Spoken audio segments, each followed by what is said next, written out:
evening, everyone. Thank you for joining us. I would like to call a regular meeting of the Board of Education to order.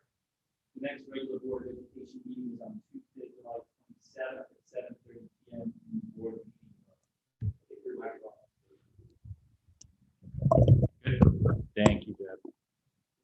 Good evening, everyone. I have a few brief comments. We've got a packed agenda, and we're going to hear from our public this evening also.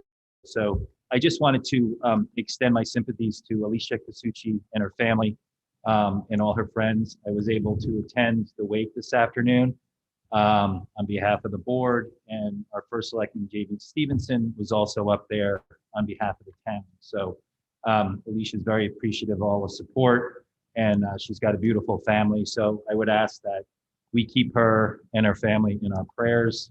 She's done so much for the district and our children over the last year. And so keep her in your thoughts and prayers over the next coming days, months, and weeks, please. Thank you. We had a graduation, a beautiful evening. Thank you to the administration and the high school for a beautiful graduation ceremony. Go Blue Wave, and it was so nice to be in person and see all the students and hear the music and see all the graduates. So well done in terms of our high school graduation. Thank you also to the Board of Finance and RTM subcommittees that we worked with on the appropriation around the funding for a security upgrade that was passed last week. So thank you for that. With that, I will turn it over to Michelle on public comment. Good evening. If you would like to speak during public comment, please click the participants icon at the bottom of your Zoom screen. Next, click the raise hand option.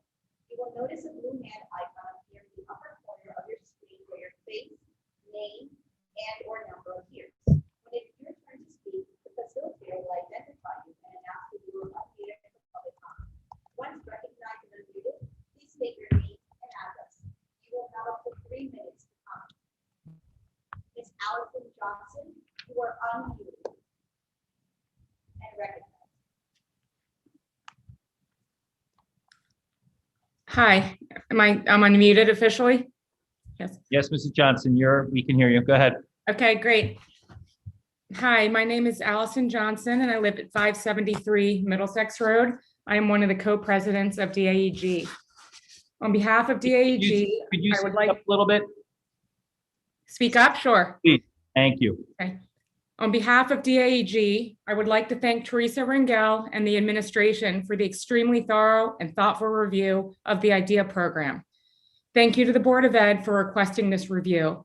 The time and resources dedicated to this review are recognized and certainly appreciated. We look forward to hearing the conversation among board members tonight. Thank you. Thank you, Ms. Johnson. Ms. Theresa Vogt, you are unmuted and recognized. Hi, Theresa Vogt, 22 Circle Road. I just wanted to make a quick comment about the school reopening plan and just speak out in favor of the block schedule at DHS. I know Principal Dunn has talked about moving to the block schedule for years, and I think one of the benefits of COVID was giving her that opportunity to move to it. Next year, I think it'll be different in that there will be a lot more collaboration with the students during that long period of time. Obviously, the science labs will come back. But I can say for my own son, who is a rising senior, he found the schedule to be great in that he said it decreased his stress level. Not having a class every day gave him more time to work on his assignments without the pressure of getting the work for 8 classes done in one night, gave him more time to study for tests, more time to take the tests. So I just wanted to speak out in favor of the block schedule. Thank you. Thank you, Mrs. Vogt.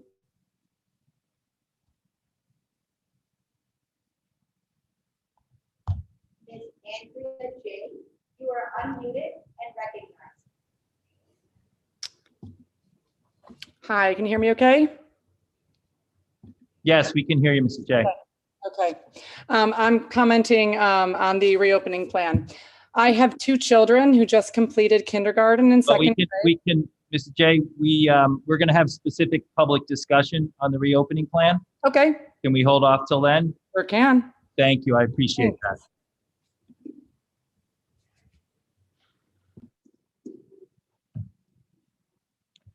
Yeah, thank you for the questions so far, but this is just public comment around our normal Board of Ed meeting. We do have time on the agenda for a public discussion around the reopening plan.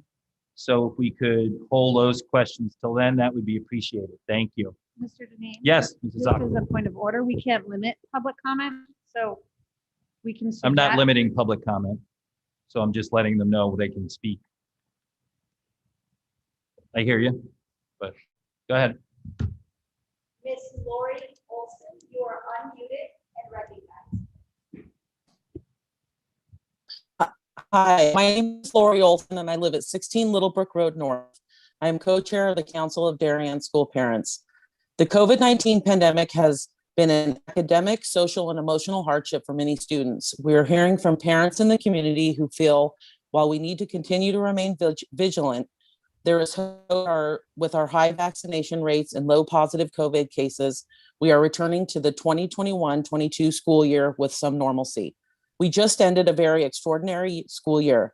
Prioritizing the safety of our students and staff allowed us to have in-person learning, musicals, concerts, sports, clubs, prom, and many end-of-year celebrations across the district. The end of the school year felt more like pre-pandemic times than any experience in the past 15 months.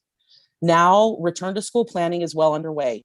We commend the education and administration for involving the community by gathering stakeholder feedback. Parents need to make informed decisions and want to be involved in the process. Continued communication from the administration is crucial and important. Additionally, we urge the administration and Board of Education to work closely with our public health officials and the State Department of Education.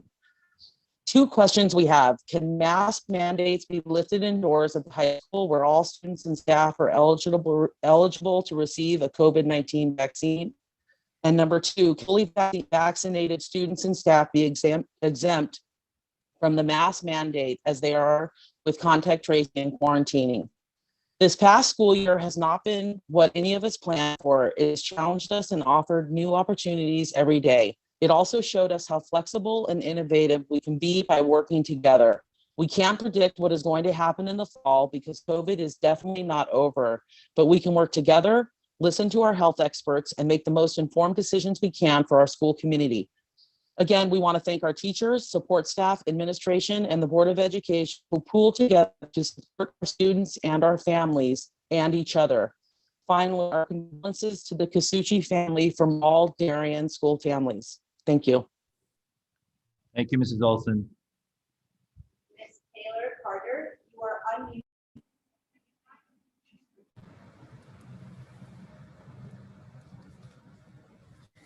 Sorry, I've got comments on masks and reopening plan. Do you want to wait? Yeah, I appreciate that. And to Mrs. Achman's point, this is our normal public comment that we have at a regular board meeting. I want to make sure everyone is heard. We have a specific agenda item, number 7, public discussion on in-person instruction, continuity of service plan, and the school reopening. So if we could hold those comments till then, so we can move forward any other public comment and move to the superintendent report, approval of minutes, and then get into our discussion. I think that would be a good way to go. Sure. Thank you, Mrs. Carter. Michelle? There are no more raised hands at this time. Okay. Thank you all. We'll get to a lot of the conversation shortly. Thank you. Superintendent's report, Dr. Adley. Good evening, everybody. Thank you for being here. It's a nice celebration for the end of the year. Again, if you would understand that I pass on again our condolences on behalf of the staff to Alicia Casucci. At times, life doesn't seem to make sense sometimes. For the graduation and moving up ceremonies, thank you for everybody who made that possible, from the administration staff and our parents. Those were special events for the kids, and I will say that the superintendent enjoyed seeing his first formal graduation here on campus. After 17 years of teaching in Darien, 6 as the DEA president, we offer and extend our congratulations to Jocelyn Delancey on her appointment as Vice President of the CEA. This is indeed a wonderful achievement and testament to her work. We are now glad we have a good friend in high places who will continue to advocate for students and teachers, and indeed the Darien Public Schools. We thank Jocelyn for her leadership, wish her well and much success in her new position. On a personal note, I thank her for her professional and personal friendship during the past 2 years as we have navigated together these uncharted COVID waters to deliver an exceptional education experience to all our children. Good luck to Jocelyn. Summer school begins on June 20th. We're ready to go. There'll be another communication going out tomorrow about summer school. The board chair talked about the Board of Finance approval of the funds for the capital project. We have a purchase order. Meetings are underway for the work to commence in the summer for our new security system. Last night, the Board of Selectmen talked about establishing one building committee. They will take a vote at their next meeting. I think their next meeting is July 10th, but they put off the vote to the next meeting. The administrative retreat actually starts tomorrow. It is planned for tomorrow, and topics include primarily strategic planning. That sort of follows the strategic plan that we have. So how does that take place at the school level? We certainly have orientation experiences for principals and assistant principals, and we'll be looking at ruler and equity training. And I'll just take this opportunity to thank both the board, but also our community for all of their assistance this year, and we wish them a happy and a safe summer. Thank you, Dr. Adley. We'll move to approval of minutes. It is requested that the board approve the following: minutes of the special meeting and executive session held on May 25th, 2021, minutes of the regular meeting held on May 25th, 2021, and minutes of the special meeting held on June 3rd, 2021. May I have a motion? Mrs. Parent, second by Mr. Maroney. All in favor? That is unanimous. Thank you. Board, committee, and reports. Okay, moving on. Okay, thank you all for your patience. We are now move towards the public discussion on the in-personal instructional and the reopening of schools.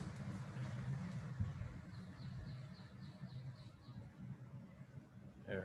Anything you wanted to add, Dr. Adler? Yes, just for process-wise from the board, a week ago, last Friday, we sent out information to the community about this. This is being continued to be discussed. We discussed prior also about this was being discussed at various board meetings. We said to them that we would post the actual plan on Wednesday, which we did, and then we communicated accordingly again to the community to encourage them to go on Wednesday and look at the site between now and actually they can continue to provide feedback actually. So it'll be an ongoing thing, even throughout the summer to some degree. We can still receive feedback. We've received, I think, just over 300 comments or so. So we appreciate those members of the community who have responded in kind. The safe return to in-person instruction is as posted on the website. We posted it last week, as I said. It's technically required to be posted by tomorrow, so we're well ahead of the schedule and posting it. If there are changes to be made, these changes will be rolling throughout the summer, so it will stay in that location and be amended, and we'll update the community as necessary. So with the board's understanding, I'm not going to go through the whole plan. I think people have a good sense of it. Hopefully, if you don't, you certainly can comment. I tried to include things that were brought up at the last meeting, including things like, do we have visitors? How are we going to address those types of things? Food, transportation. So it doesn't say what's left out. It sort of says what's in. It's more concise, just because we're getting back to normal as much as possible. And we're using essentially the board's, the state's template. It's not a requirement to use it, but we are using it. It served the purpose to do that. So unless the board would like me to talk further at it, I have addressed this at different meetings, and the actual plan itself now has been presented before the community and the board, and I'll leave it for discussion. So Dr. Adley, could you just confirm, so because I think it just reinforces, and we'll get all the great feedback that we want from the community, but the mandates that we're under at the state level, and how that works, and the dates with which some of this stuff is expiring at the state level. And So- expiring doesn't mean it's not going to be continued. So the biggest concern that I have heard, I mean, actually just even today, just coming through our summit, just a request for not to have masks. And I think that was the largest sort of feedback that we had actually from the survey. And I won't forget your question, Mr. Chairman, but it sort of addresses it, that about 200 of the people who responded wanted no restrictions. About 19 of them wanted restrictions, and there's about 20 or so, 16 to 20 of continue to support SEL. Those were the main sort of feedbacks as of today, as of right now. But the idea of the mask, essentially, we are under a state requirement from the State Department of Public Health, from the State Department of Education, to require mask wearing in schools. That was, and the executive order is technically a state law, and that will be in effect. These things are hard to track, by the way, and they keep your head around which is the date for these things. But so it's my understanding that will go through July 20th. But after that, they're likely to, or before that, likely to issue new regulations. All the meetings that we have been on every week have been that you must wear masks for summer school, you must wear masks for the start of the school year until you hear differently. Okay. Good. Thank you for that update, Dr. Adley. And I appreciate all the feedback that's come into individual board members, that's come into the district. I think there's folks out in the community that are sending letters to our legislative leaders, going over their thoughts around this. So I think all the feedback is important, not just to the board and the administration, but at the state level also. So it's appreciated. Dr. Adley. Mr. Chairman, I don't know if this is an appropriate time, but I do have Dr. Kennefick is on here. So if you need to have a Great. discussion with him, I don't see him there. Dr. Kennefick, are you online? I am here. Great. Dr. Kennefick, thank you for joining us this evening. As we hear from the public, if there are any questions out there, or anything that you can add, we'll look to you. Thank you. So with that, Michelle, we'll open it up to the public discussion. There are no raised hands at this time. Would you, oh, we have one. Yeah. Ms. Lily Worm, you are unmuted and recognized. Can you just, Michelle, the same protocol in terms of them speaking their address? Absolutely. Thank you so much. You're very welcome. Hi, it's Tara Worm. I live at 17 Mystic Lane. Good evening, Dr. Adley, Chairman Deneen, and the entire Board of Education. I'll be brief, as I expect many will want to speak this evening. Thank you for giving the community a chance to voice our opinions and concerns on this very important topic of our students returning to school. I realize that masks are still mandated in the school by executive order. I urge you, as the administration and Board of Education, to send a clear message to Governor Lamont that local decisions should be made by our own local government based on our local public health data. It is time to unmask our children. Thank you. Thank you, Mrs. Worm. Ms. Taylor Carter, you are unmuted and recognized.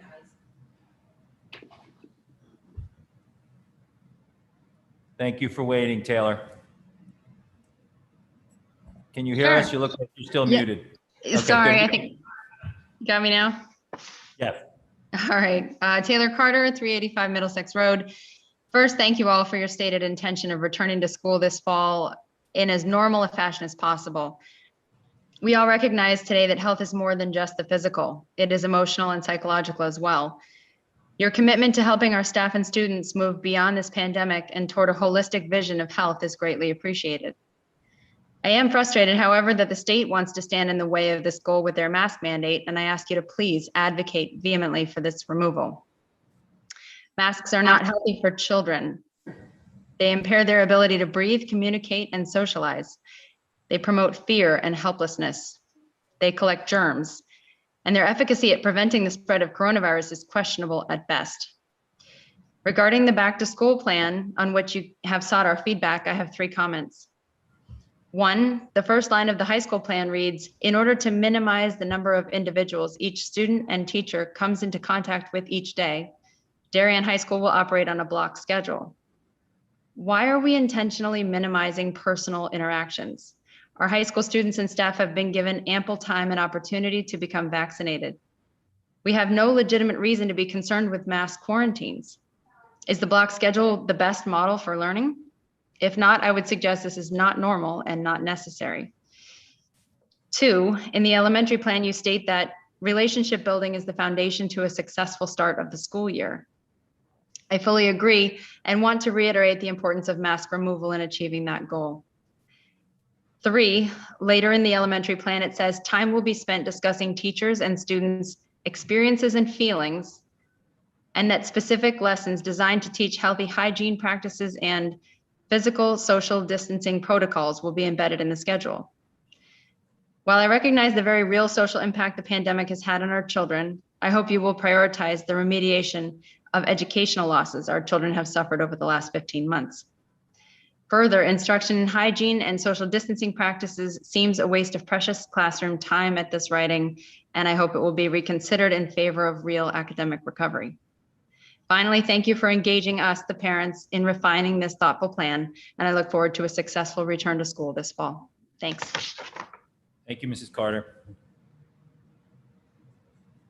Miss Andrea J., you are unmuted and recognized. Thank you, Andrea, for waiting. No problem. My name's Andrea Juriassi. I live at 5 Old Parish Road. I have 2 children who just completed kindergarten and 2nd grade, and I'm speaking tonight to express my extreme frustration that the mask mandate and all of your other so-called safety protocols will remain in place for next year. In case you have not heard about it, there was a group of parents in Florida who sent in their children's masks to a lab for analysis. Here are some of what was found on them: bacteria that causes pneumonia, tuberculosis, meningitis, sepsis, E. coli, Legionnaire's disease, the list goes on. The face masks studied were new or freshly laundered before wearing and had been worn for 5 to 8 hours, most during in-person schooling by children ages 6 through 11. What amazes me most is that you all just sit there and act like you are protecting our children when in fact you are harming them by depriving them of breathing fresh air. Let that sink in. You're depriving our children of breathing fresh air. And I'm sick of hearing the excuse that we can't unmask our kids because it's a state mandate. Yeah, I get that. But then how come numerous school boards in New York and across the country have stood up against this tyranny and they've unmasked the school children? I happen to know of a school district who never masked their kids all year and they had no issues, but you don't hear that in the news. You don't care that children don't get sick from this virus. You simply follow suit to comply with the government in order to receive your state money. It's child abuse, period. That's the way I see it. Perhaps the parents of Darien will rise up like they did in Vail, Arizona, and overthrow our Board of Education. It's time someone stands up for our children. So as long as you continue with the mask mandate, my children will not be attending Darien schools. Thank you. Thank you, Mrs. Juriassi. Miss Theresa Vogt, you are unmuted and recognized.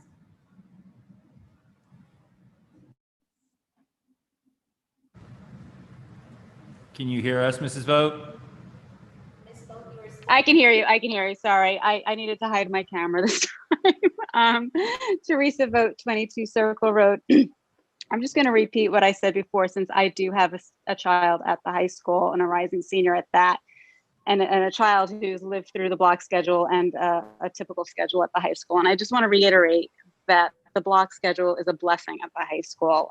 These kids not having 8 classes a day with huge work assignments every day due the next day relieves a lot of stress for them. I asked my son, he prefers the block schedule. He said almost every kid in every one of his classes prefers the block schedule. So I do want to speak out in favor of that.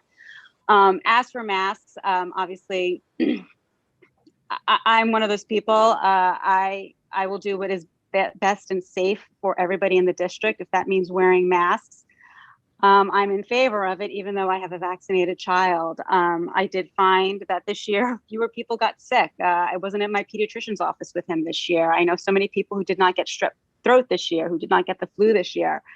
I think I'm just going to keep masks in my car all the time. So I just wanted to speak out in favor of doing whatever the health experts think is best for our kids. Thank you, Mrs. Vogt. Mr. Greg, Grambling, you are unmuted and recognized.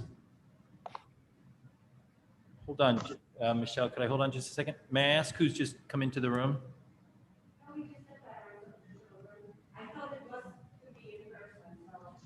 No. No. Yeah. Yes. Yeah, unfortunately, we're going to have to ask you to leave the room. So it's strictly by Zoom, which is how it went, how the meeting notification went out for the public. All right? Sure. Thank you. It's all I right. apologize for that.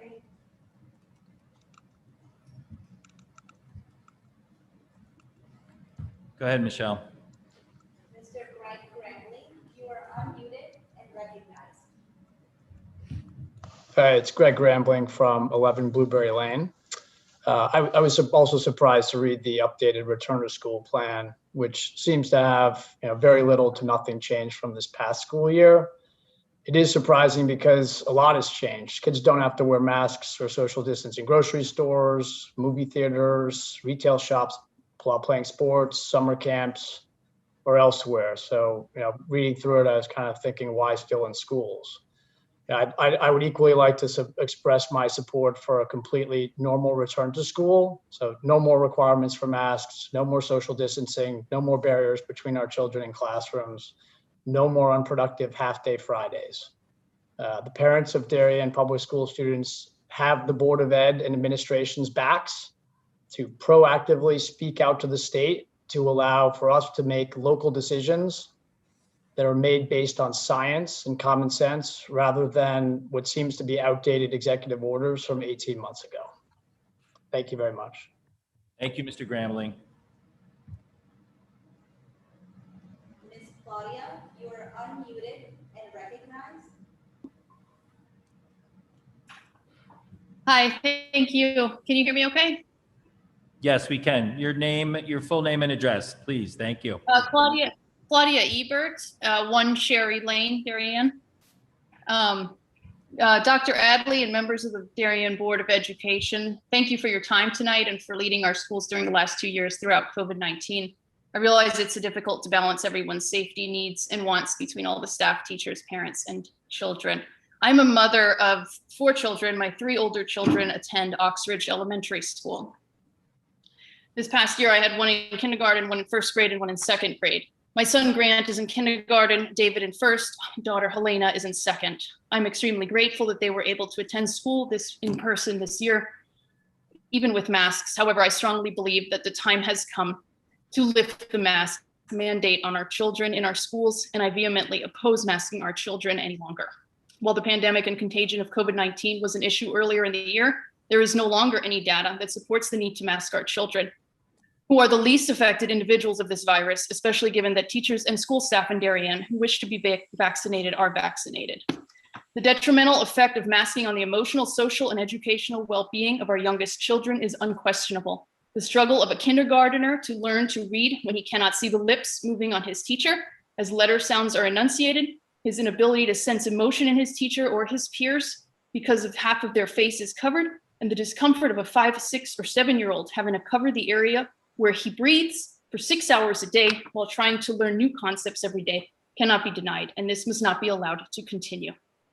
These poor kids have to wear a mask even during physical education, which to me is an outrage. I'm torn every morning when I send my children off to school and tell them that they need to put on their mask, especially Grant, my kindergartner.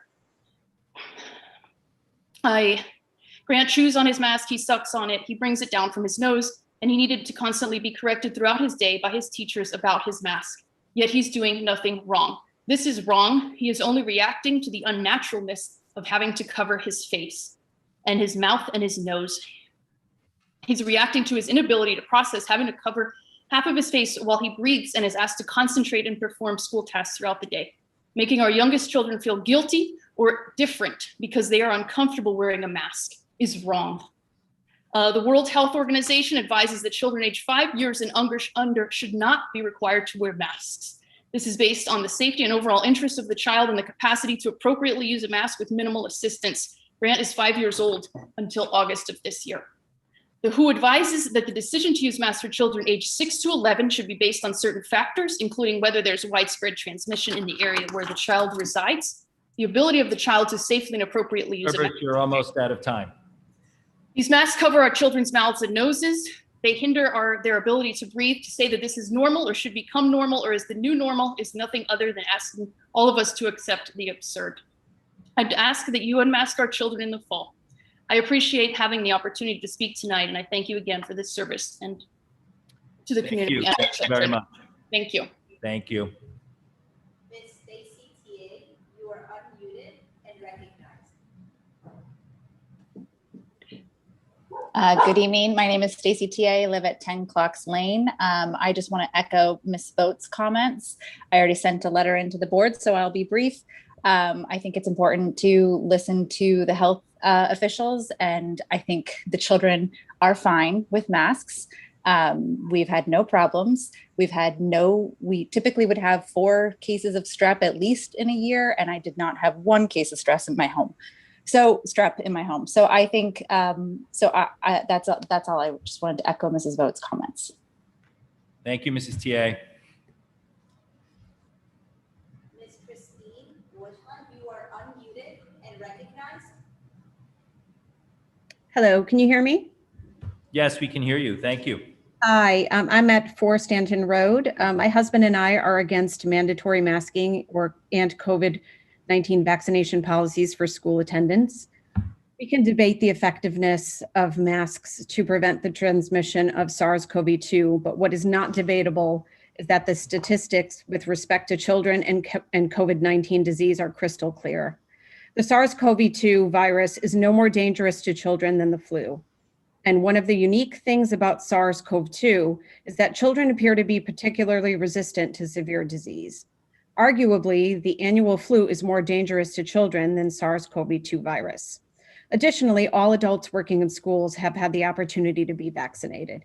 To quote Governor Andrew Cuomo, if you get a vaccine, you don't have to worry about unvaccinated people. If adults are protected by vaccines, why do we continue to require children to protect them? There are no justifications at this point for mandatory masking.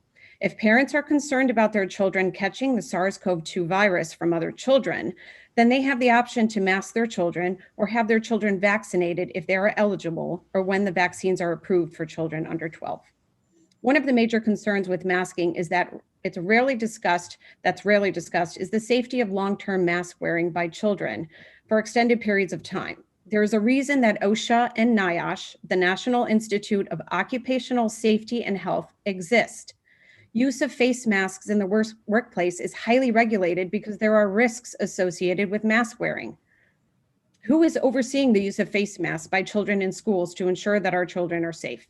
Has OSHA evaluated the school for ventilation and airflow? Have PPE professionals assessed each individual child to ensure they are able to physically withstand wearing masks for 6 to 8 hours per day? Has this risk-benefit analysis ever been done? I know how I feel after wearing a mask for 2 hours while grocery shopping. I can't imagine how children feel after 6 hours of school a day wearing a face covering. My children are they are unable to advocate for themselves. They are unaware that the fatigue, shortness of breath, headache, anxiety, and other symptoms they're experiencing are likely caused by mask wearing. They're not old enough to make the connection and too afraid to ask for a breathing break. That term says it all. It's appalling that a human being, particularly a child, should have to request a breathing break. Why are we making the most vulnerable members of our society, our children, make sacrifices that many of us don't have to make as we sit at home or in our offices mask-free? What are we doing to our children, both physically and psychologically? Face masks should not function as a placeholder for vaccination. Holding children's Almost that time. Yep, I'm almost done. Breathing hostage until children are vaccinated, when and if the vaccines are approved for children under 12, is coercion. What happens if vaccines aren't approved for children under 12 for another year or 2 or 3? What if they are never approved for children under 12? Thank you. You've reached your time. Thank you. Michelle? Hanson, you are unmuted and recognized. Hi, my name is Avery Hanson, and I live on 46 Sherman Avenue, and I would like to comment on the mask wearing at schools for the fall. This past year has been a very tough year to adjust to wearing a mask. I had trouble communicating with my teachers because 1, I couldn't understand what they were saying through the mask. 2, I couldn't read the emotion on their faces. The worst part was that I couldn't communicate with the other students, not my cohort, because we were only allowed to be in one room majority of the day. I also barely knew what the kids in my class faces looked like because masks were always covering them. We were also told that wearing masks and social distancing is keeping us safe and healthy, but in reality, COVID for us kids is like the flu, and not being able to socialize is worse than this virus. Please take this into consideration to not wear masks next fall. Thank you for your time. Thank you very much for speaking. Thank you. Lelarge, you're unmuted and recognized.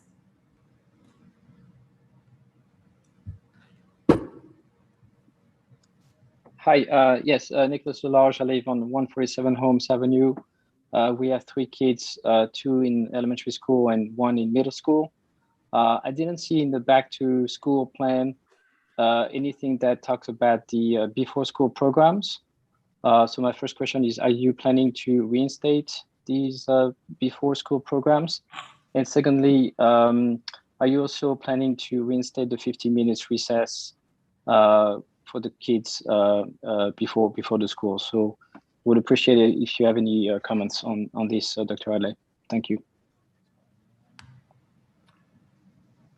I can, yes. Thank you for your question, sir. You bring up an issue that has not been delineated in the plan. I will circle back, but my intent would be, or our intent would be, that we would go forward with a regular program before school programs. Meaning both recess, the 50 minutes recess before school with attendance, so one of the teacher on the ground, plus the preschool program such as extra math or chess or yoga. Is that correct? Essentially, that's correct, yes. Thank you. Thank you, Mr. Lelarge. Ms. Theresa Vogt, I am not sure if you did it lower your hand before or have any question, but you are unmuted and recognized. You guys don't need to hear from me anymore. I didn't raise my hand. Sorry.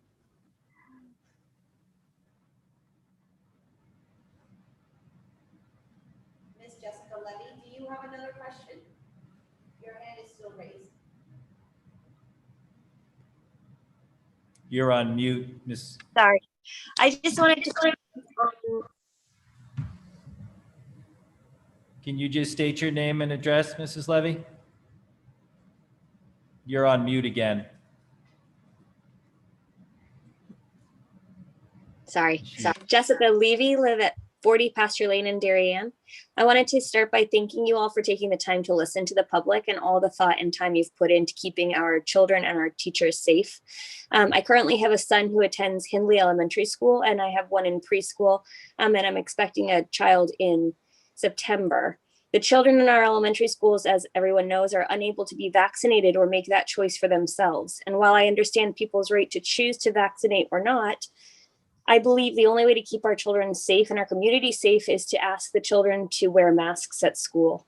While all adults have had the opportunity to be vaccinated, many have elected not to participate.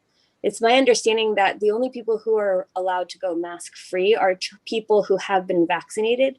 And while our children remain unable to be vaccinated, I think the safest choice for them would be to wear masks while inside at school.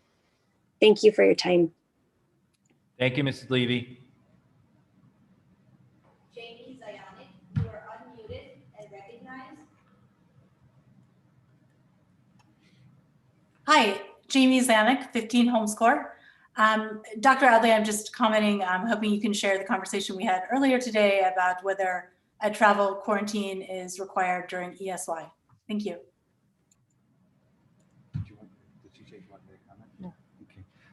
So the question that was asked by Mrs. Zionic was, if people are traveling, what is the requirement or guideline? It's currently what it is right now. It's a guideline to follow CDC recommendations, which are to quarantine when you come back for the 7 days. But that is not a requirement. That's the same as whenever we had the last vacation. It's not a requirement to do that. We're encouraging people to do that, but it's not a requirement that they do it. Thank you, Dr. Adley. Thank you, Mrs. Ionic. There are no more raised hands at this time. Okay, thank you, Michelle. Thank you all for your ongoing feedback and comments and support of our children. We appreciate it. Continue to please provide the board or the administration with your feedback. Continue to provide that feedback to our legislative leaders and at the state level to the governor. The board appreciates the ability to listen to you this evening. We see you and we're around all of you throughout town all day long, so we appreciate all the feedback and the concerns and the conversation around this. The board will continue to work with Dr. Adley, who works with all the superintendents at the state level to continue to monitor this. And the board will come together and talk about next steps in terms of the board, also commenting in terms of the general consensus of the board around masks and no masks. Dr. Adley, anything else you want to add? If you don't mind, Mr. Chairman, Dr. Kennefic is here. I wouldn't. Yes. Well, first of all, I want to recognize Great. all his hard work throughout the year with the team, and he's heard the comments. And Dr. Kennefic, maybe you have some comments back about the mask or otherwise. That's perfect. Thank you, Dr. Kennefic. Thank you for holding on and listening. Sure. Are there any questions from the board to start? Great. Thank you. Mr. Cini. Dr. Kennefic, thanks again for being with us tonight. Maybe you could talk about the data within Darien right now. You know, we've the prevalence of the virus in recent weeks, based on the reports through June 10th, were minimal. And I'm struggling. One, I mean, why we as adults are wearing masks in this room, and I know it's for solidarity's sake and the fact that our kids and our teachers do, but you know, help us understand from a medical standpoint the prevalence and what the spread rates may be in Darien right now, and that would be helpful. Oh, certainly. The data for the last few weeks has been very positive. I mean, good. I guess positive is a different meaning in the setting of a pandemic, but we've had very few cases. I think we had one positive so far this week. And throughout all of Fairfield County, in fact, most of Connecticut, or even most of New England and New York, infection rates are very low and test positivity rates are hovering at 1% or low. So currently, we're seeing very little disease activity in most of New England, which is good. We're hoping that for the second season of the pandemic, that we will see a seasonal influence, meaning most coronaviruses are seasonal, that we see more illnesses in the winter. We didn't see that this year or this past year because there were just too many hosts available. But if you look at the curve over time, you could see there was a lull in the summer, and then come winter, the virus came back. What we don't know is what the situation will be in the fall and winter. We're hoping it'll be much, much better. But there probably will be sporadic cases because no vaccine is 100% effective and no population is 100% vaccinated. But the summer and probably into the fall, I would expect to see very little disease activity in our community. Thank you. Mr. Brown. Hi, Dr. Kennefic. Just a couple follow-ups to Mr. Cini's question asking about data. Mm-hmm. In terms of the trends you just mentioned, the high and the low, you know, we obviously had a spike over the winter before the vaccine, but there was pretty prevalent mask wearing then. So I'm just curious as to the correlation between mask wearing and blocking the virus, or does it seem that distribution of the vaccine seems to be having a higher impact and probably a closer tie-in into what's reduced some of the cases here other than just seasonality? The other question I would have is, and this has come up, you know, from parents, has come in public comment. There's been some anecdotal discussion from Dr. Fauci that, you know, masks don't really do anything anyway because of the particulate size of the virus. Has anyone actually done anything, you know, a study and come up with actual data on that, or is that just still anecdotal at this point? Well, let me take the first question first. In terms of the reason for, I guess in terms of the low observed case rates, it depends where we're talking about. In the general community, probably vaccination has had a profound effect. In the schools, we observed very low activity throughout the school year. And in fact, there was very little transmission of COVID within the schools. The vast majority of cases we saw were from community activities, family activities, and youth sports. So most of the kids who acquired COVID did so outside of the school system, so that the mitigation strategies that were in effect in the schools, and not just in our district, but probably nationwide, were incredibly effective at reducing the spread of not just COVID, but you heard a couple parents say, I can tell you as a pediatrician in practice for 30 years, I have never seen the pediatric population this healthy. Not only did we prevent a lot of COVID, we prevented, as you heard from some other parents, a lot of strep. I did not see a single case of influenza. And I can't say that for the last 30 years of practice. That clearly the mitigation strategies of which masking was a part were incredibly effective in preventing disease in our school-based population. If you want to know if mitigation strategies are effective, ask any pediatrician. Business has been unbelievably slow. It's beginning to rise now because what we're seeing is adults are relaxing, their social distancing and masking strategies. So now for the first time in the last 3 weeks, we've seen a significant rise in febrile illnesses and respiratory illnesses in young children, probably because of the relaxation, the mitigation strategies in the community. I do want to correct one misconception that I heard in the comments. COVID is actually significantly more dangerous to children than influenza is. Particularly this year, we had one influenza death, I think, reported in the United States this year. In children, typically it's in the 150 to 200. 200's a bad year for influenza in terms of pediatric deaths. COVID's already killed between 300 and 400 children in the United States. And it actually it's killed more kids than most of the vaccine preventable diseases that we have. In terms of data on masking, it's getting better, but the anecdotal reports are pretty impressive because we've seen in those communities that had good mitigation strategies, the schools reported very low rates of COVID transmission, whereas out in the community, the rates were often much higher. So I don't know if that addresses your questions.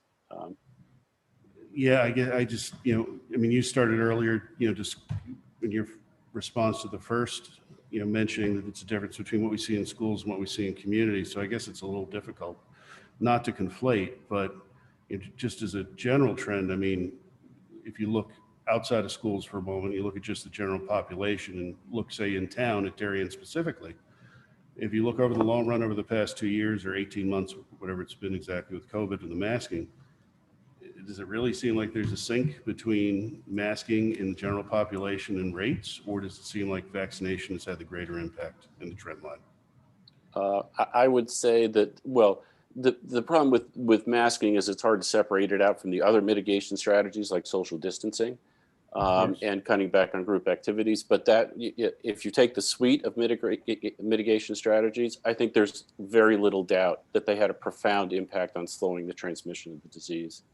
And the places where mitigation strategies were most consistently in effect in the United States were schools for the most part, particularly in New England. And again, we saw very, very little transmission within schools, but we saw a fair amount of transmission in the community. So community activities, family activities, despite whatever mitigation strategies they were observing, we had some breakthrough cases, but probably nowhere near what we would have seen. If you look at other nations that weren't able to have mitigation strategies because of the nature of the population, they had significantly more struggles. So I think it's quite clear that the mitigation strategies are quite effective in preventing disease. But it's a community discussion as to whether it's worth it. But your point that we've seen it come from the community more, and I guess that's kind of partially what's making me question this, is we're going to have students interacting with the community going forward. That's not going to change. So as that happens, our masks don't seem to be stopping it in the community. it seems that the vaccinations in the community has been where the trend line has changed. And we're going to have that interaction still. The kids are not just going to be in a bubble in the school. So I understand that we may have seen some bifurcation there, but I don't understand how that actually plays out going forward. Sorry, was that a question? I think so. Oh, okay. I'm sorry. Well, it depends. I mean, we're still, obviously waiting for the state and for other authorities to, give us some opinions. But of course, keep in mind that vaccination had a profound effect, and masking wasn't really discontinued until people were vaccinated. So one is a continuation of the other, as opposed, or maybe a replacement. Bear in mind, though, vaccination is far from 100% effective. Even if it's 95% effective, 5% of 300 million people is a lot of people. And in people with immune issues, the vaccine may not be effective at all. So it really, it depends on what the case rates are in the community. It's possible that the state or CDC may find, as they look over data, that leaving some mitigation strategies in place may reduce or alter the guidelines for quarantine and excluding kids from school. And I mean, I think our goal has always been to keep as many kids in school as much as possible. And if that in fact is some of their recommendations, we'd have to look closely at that if it would, keep more kids in school. I mean, I think that's the goal, is first to keep everybody safe. And I think the school system did a very good job of keeping both the students and faculty safe. And then is to keep the kids in school, as if it's safe, as much as possible, because it's so important for the kids to be in school. Now, some experts would say close everything else in town if there's a viral spike, but leave the schools open. But that's not what the United States, chose. So, every community has to balance what's, most important. And it's always going to be a risk benefit, analysis. Right. The problem with the pandemic is, we're learning as we go. One quick, and then I'll let you go to other board members. But first, thank you for all your efforts throughout. You mentioned the community, and you mentioned the 300 million in the states, and the 95% population. But really, we're focused on Darien for the most part. And so I would think, in terms of looking at data here, looking at data in town, just where the benchmarks are now, does that really indicate that we're at a higher risk? Because I think you mentioned New England in all seems to be on a big downturn, correct? Yes, and I think right now the risk is relatively low in the community. It'll probably go up as we get into the winter months. And it's all a question, we kept schools open at community rates that everyone said should have shut down school systems everywhere, but the school systems stayed open because we weren't seeing transmission in the schools. And so we were able to keep the schools open when many other parts of the United States, following, guidelines from the CDC were going on hybrid or remote. But the data here was very good. Now, that was probably due to our mitigation strategies. How that looks without mitigation strategies, I can't tell you, and no one can tell you. We can only tell you if we perform the experiment. We'll see what the recommendations are as we get, toward the fall. Good. Thank you, Mr. Brown. Mrs. Achman. Hi, Dr. Kenovic. I think I have two quick questions. One, you just confirm you are a licensed medical professional who's been a practicing pediatrician for 30 years, yes? That's correct. Slightly over 30, unfortunately. And is there anything in your professional opinion that any one of us 9 board members has done in terms of enacting COVID policies that would rise to the level of a credible charge of child abuse? Well, I couldn't speak to your personal lives, but as board members, no, not at all. I actually think that everyone in the Darien school community did really an outstanding job of trying to really do our very best to keep the kids in school as much as possible and the schools open in very, very difficult circumstances, in situations that were, evolving every day. So I think the school system actually did a great job in very difficult circumstances in often unknown territory. So that would be my opinion. Thank you. Thank you, Mrs. Achman. Thank you, Dr. Kenovic. Any other board questions or comments? Good. All right. Dr. Kennevic, thank you so much for joining us this evening. We appreciate it. It was my pleasure, and I will let you go. Thank you. Have All a good right. evening. Thank you, Take Dr. care. Appreciate it. We will continue to move on. Wait, I'm sorry, Duke. I held back some questions for the administration on this topic, or do you? Say that again, John? I held back on the question for Dr. Sure. Adley. Oh, yep. So I guess the question has come up, from a local level, if we were to disobey the state mandate, what the ramifications would be. And whether or not you've explored that, whether either our attorneys or the authorities. So I would not recommend the board go against the recommendations of our medical advisors. As frustrating as it is, as a layperson myself, I have my own opinions and concerns and so on about disconnects, but in no way could I myself, nor would I recommend that the board go against the State Department of Education or the State Department of Public Health or our local advisors in many ways. I don't have the latitude to do that. I'm not a doctor in that capacity. I'm not an epidemiologist. I have no authority or reason to guide you in that way other than what you're observing yourself. People in the community. But I would not be recommending that. And well, I think that's what you're looking for. I think. Yeah, well, in the ramifications, if we did choose. Well, the ramifications, I don't know what the ramifications are, but potentially this is certainly very closely tied to the American Rescue Act, right? I would speculate that certainly the financial aspect of that may be impacted, if not other things. It would remain to be determined what action would be taken. We heard some things online about other school districts going against the masks and so on. Well, they quickly had to reverse Exactly. when the CDC came in. So I understand people's perceptions from a slight distance, but I'm not recommending actually that the board go against those recommendations. Would you mind just sharing some insights in your conversations with the authorities and other school districts that, in the meetings that you have with superintendents and those authorities from the state?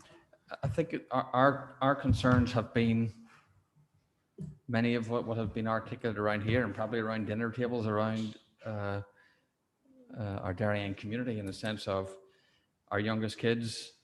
We've got kids in the high school who've been vaccinated, so why can't we make some mitigation in there or navigate something? Perhaps even if a student contracts COVID, well, we're not sending out 7 people or 6 people, or we're sending someone home as just for that particular case per se. Can they mitigate it in some ways?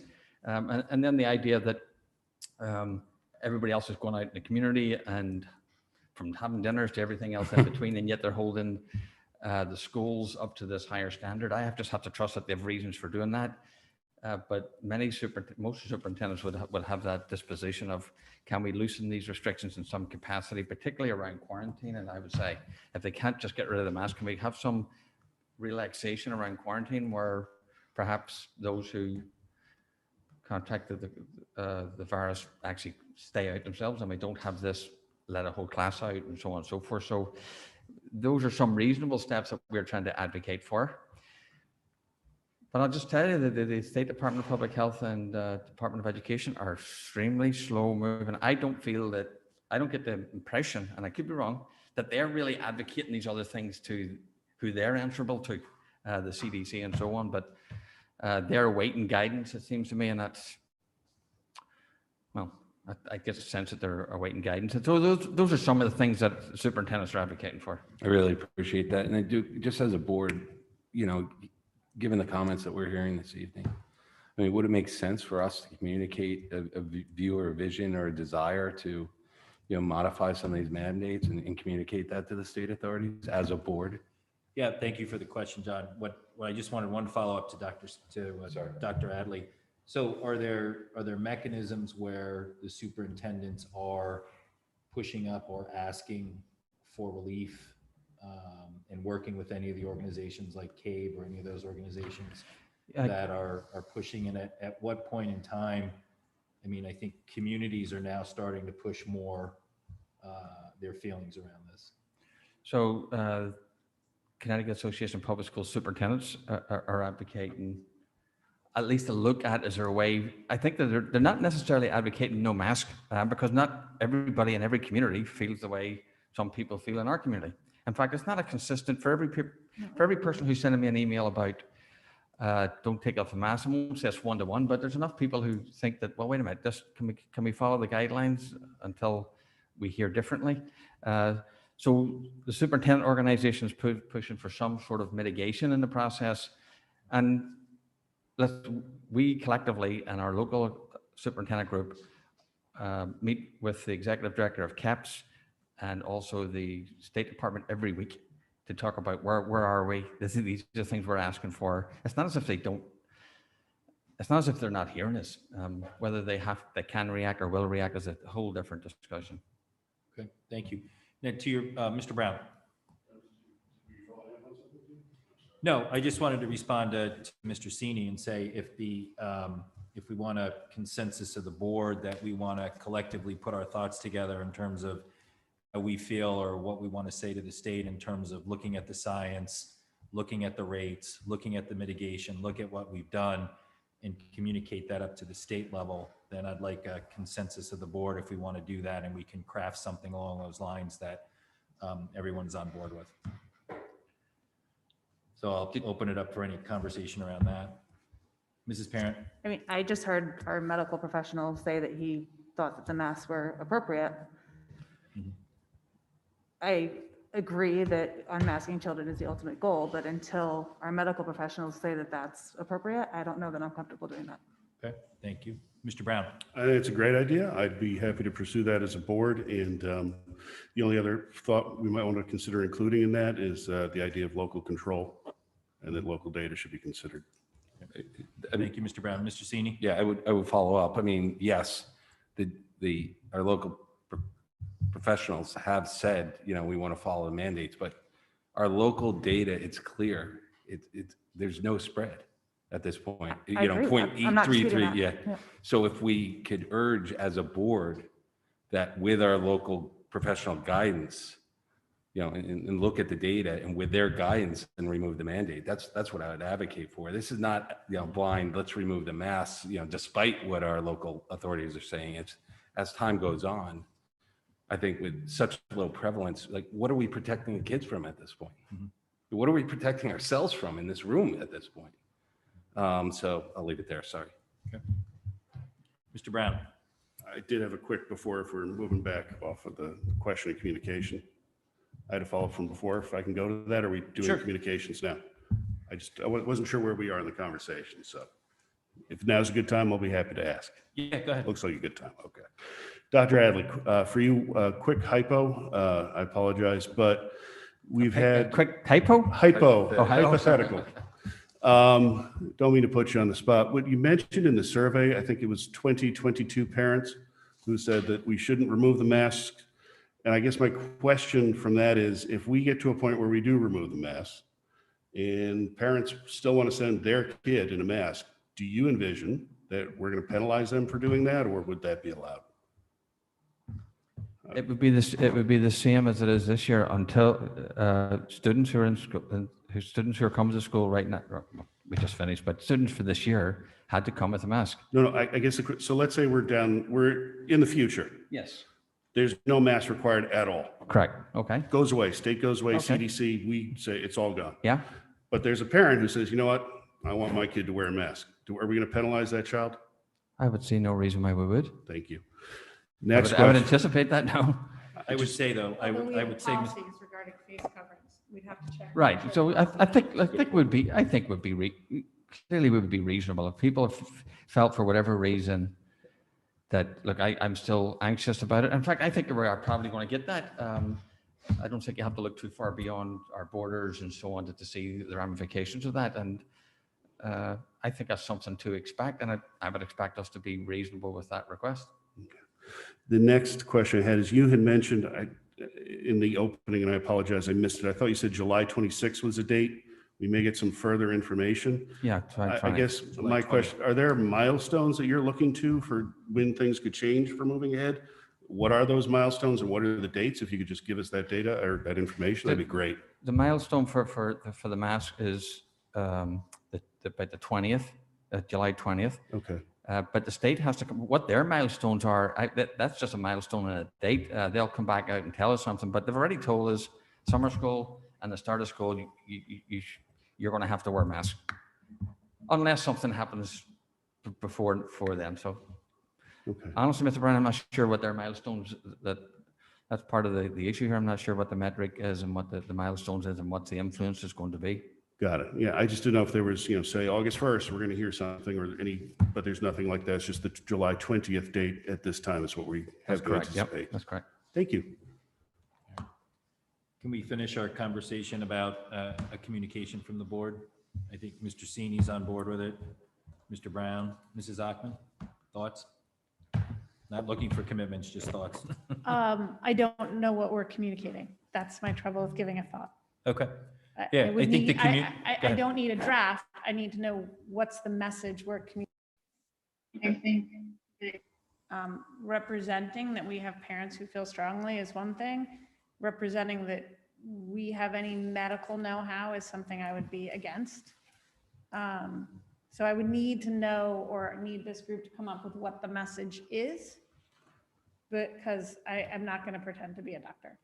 No, I don't. Then I could offer an opinion. Yeah, Like, no, I what's don't our disagree. message? I don't disagree with you. I'm looking for, if the board wants to work together to come up with some type of communication that we're all comfortable with, based on our feelings and our thoughts as a community and what we see as a community and what we know from our medical professionals. If you're on board with looking at drafting a communication.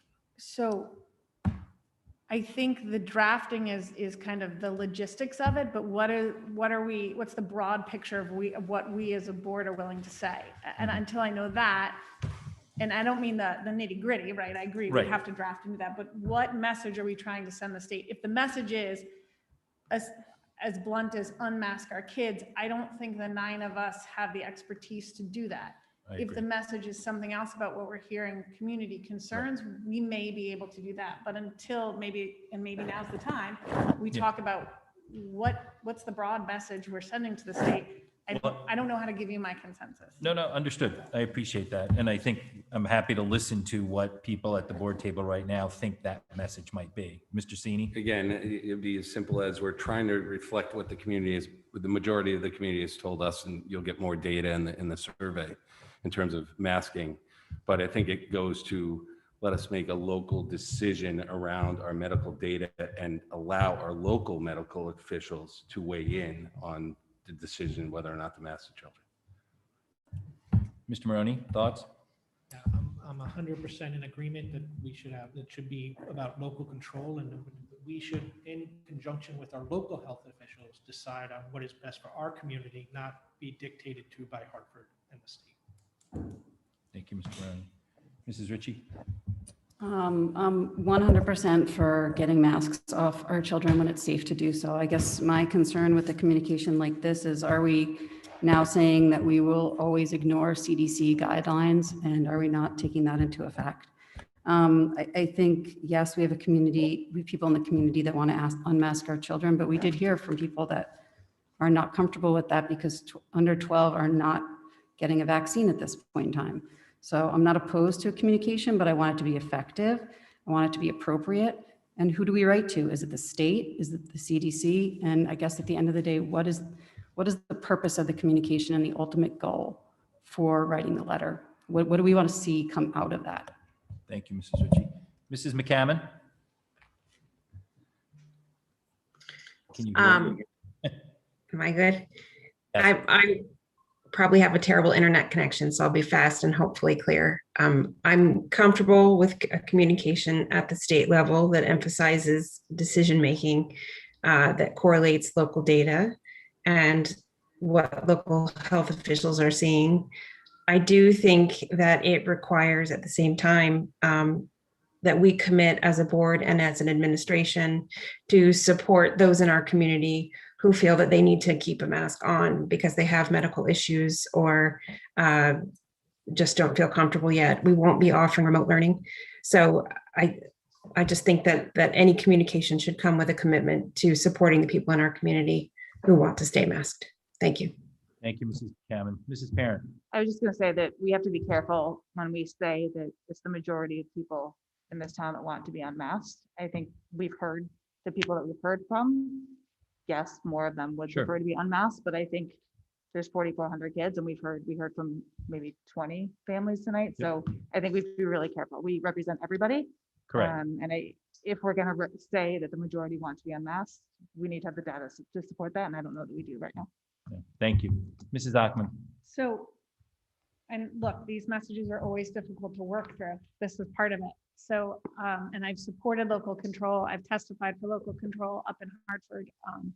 So I like the idea of it, but viruses aren't local. So I think that if we're going to make that argument, we have to somehow sort of define it, right? We have employees going all over the state and to other states and coming back in. So what is local control?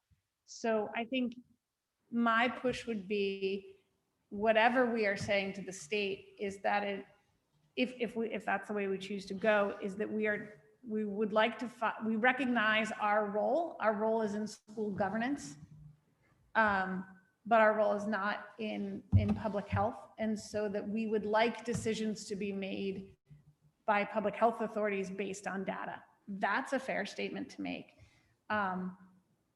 because I don't want people unmasking or masking without correct data. But I think this one's tricky. I think it's tricky because this isn't like an issue we debate locally, or we put our heads together and Darien has a different way of doing it. Viruses aren't local. So I would caution around things like local control rather than maybe talking to the health professionals and saying, how could we define this locally? How could we look at data locally? How would it affect our children? And I think even before a message, we'd really have to kind of workshop that. Mm-hmm. which is possible. I mean, if we feel strongly about it, we can make the time for it. Yeah. But this is a little more complicated than any sort of political or educational issue per se. Thank you, Mrs. Ackman. Dr. Adley. So, Mr. Chairman, you haven't mentioned this is a board communication, which is fine. If it resides at a board communication and you want to do it as a board communication, if it has a co-signature of the superintendent, I can't advocate for not removing the mask. I do think that someone like Dr. Kennefack and so on would probably support the position of consideration being given to less quarantining for cases that are identified. I think there's room to perhaps message something like that, and I think that the health officials, our health officials, would support that type of message. But I do agree we have to be very careful about how we message it. Yeah, no, understood. I think we wanted to have the conversation this evening and see where we were so we can continue the dialogue. I do agree it's about local control. It's about following the science. I think it's also about an option. And I think to Mr. Brown's point, I think we have to think through long and hard at all levels, elementary, secondary, and high school, the communication and how we're communicating to those kids that there are kids that are going to wear masks. It's like the conversation that I've heard out in the street, are you vaccinated or you're not vaccinated? We have to think very carefully about how we're communicating or educating our students around some will wear masks, some will not wear masks if it comes to that option. Mrs. Ritchie. I think Dr. Adley brings up an important point about any communication that we have. I hope that whatever communication we put together, that it is in with consultation with our local health officials and get their guidance and their suggestions as well, because I think we as a board are not health professionals. I think for me, it would be very important that yes, we have local data, but we do have local health officials too. So I would like them to be kept in the loop on any communication that we send. Yeah, it would have to be a joint effort amongst all those parties. Thank you, Mrs. Ackman. So not something we'll solve tonight, but something for the 9 of us to think about. It's a very unique and interesting position to be advocating for something that your superintendent cannot support. And it's something I think we should think about. Yeah, thank you for bringing that point up. Okay, we've got a continued long agenda. So thank you for that conversation and that dialogue, and we'll continue that. But Duke, are we going to talk about some aspects of the plan as well? Yeah, because I do have questions on the plan itself. You know, the block at the high school and. Yeah, well, we're moving into that. Okay, thank you. Yep. We're going to move into presentations and discussions. So we will move into now the board discussion. Services and Board of Education policies around COVID-19. So Dr. Adley.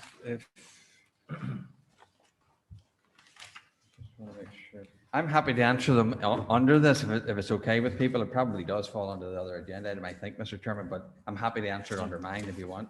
So I think, everyone has gotten the information and read through, and I think a lot of people have their questions. So if we want to move to specific questions around the plan, if that's in agreement with everyone, is there anything you wanted to talk through first, Dr.? Well, okay, so I'll just frame it, and then I guess we'll just open it up real quickly then.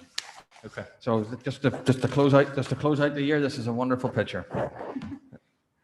And down to see 0 cases after all what we've been through and we had about 150 or so who stayed the course on remote learning.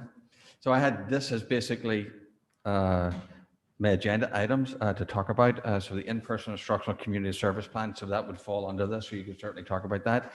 The American Rescue Act plan, the about $1 million that we have in expenditures it remains the same categories. So that has been distributed before. That is not due, I think, until August at some point, Mr. Riddle. I think it's August some point. August 16th. So that still remains. It continues to make a working draft until we have to actually submit it. I'll stop at number 1 because it talks about the in-person and continuity of services plan. We heard feedback from the community tonight, and if board members have further questions, I'm happy to answer those. Great, thank you. Mr. Sini. Just the question that came up on the block, scheduling it at Darien High School. We heard some public comment in favor, but anecdotally, I'm hearing the opposite. These time blocks sometimes become overwhelming. It's almost comparative to some college marathon classes that I took. So maybe talk about the benefits from an education or the cost benefit of a block versus a regular schedule. So the people that I've heard from at the moment is certainly less than about 10 people, including the people who we had this evening.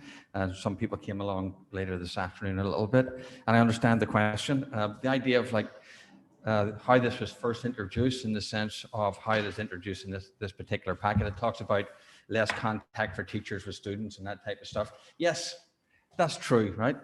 But I think I've also been very clear from the start that this was an opportunity.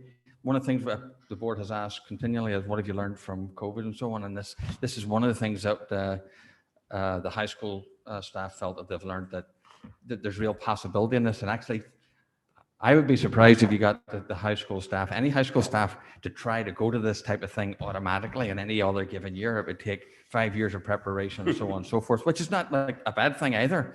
But it gives the opportunity to continue that. And also, the high school, I mean, that's a big school. And if you can do we still are required to do some distancing, right? And some restrictions and some space. And it does it to a degree, but it's not the overwhelming reason to do it, right?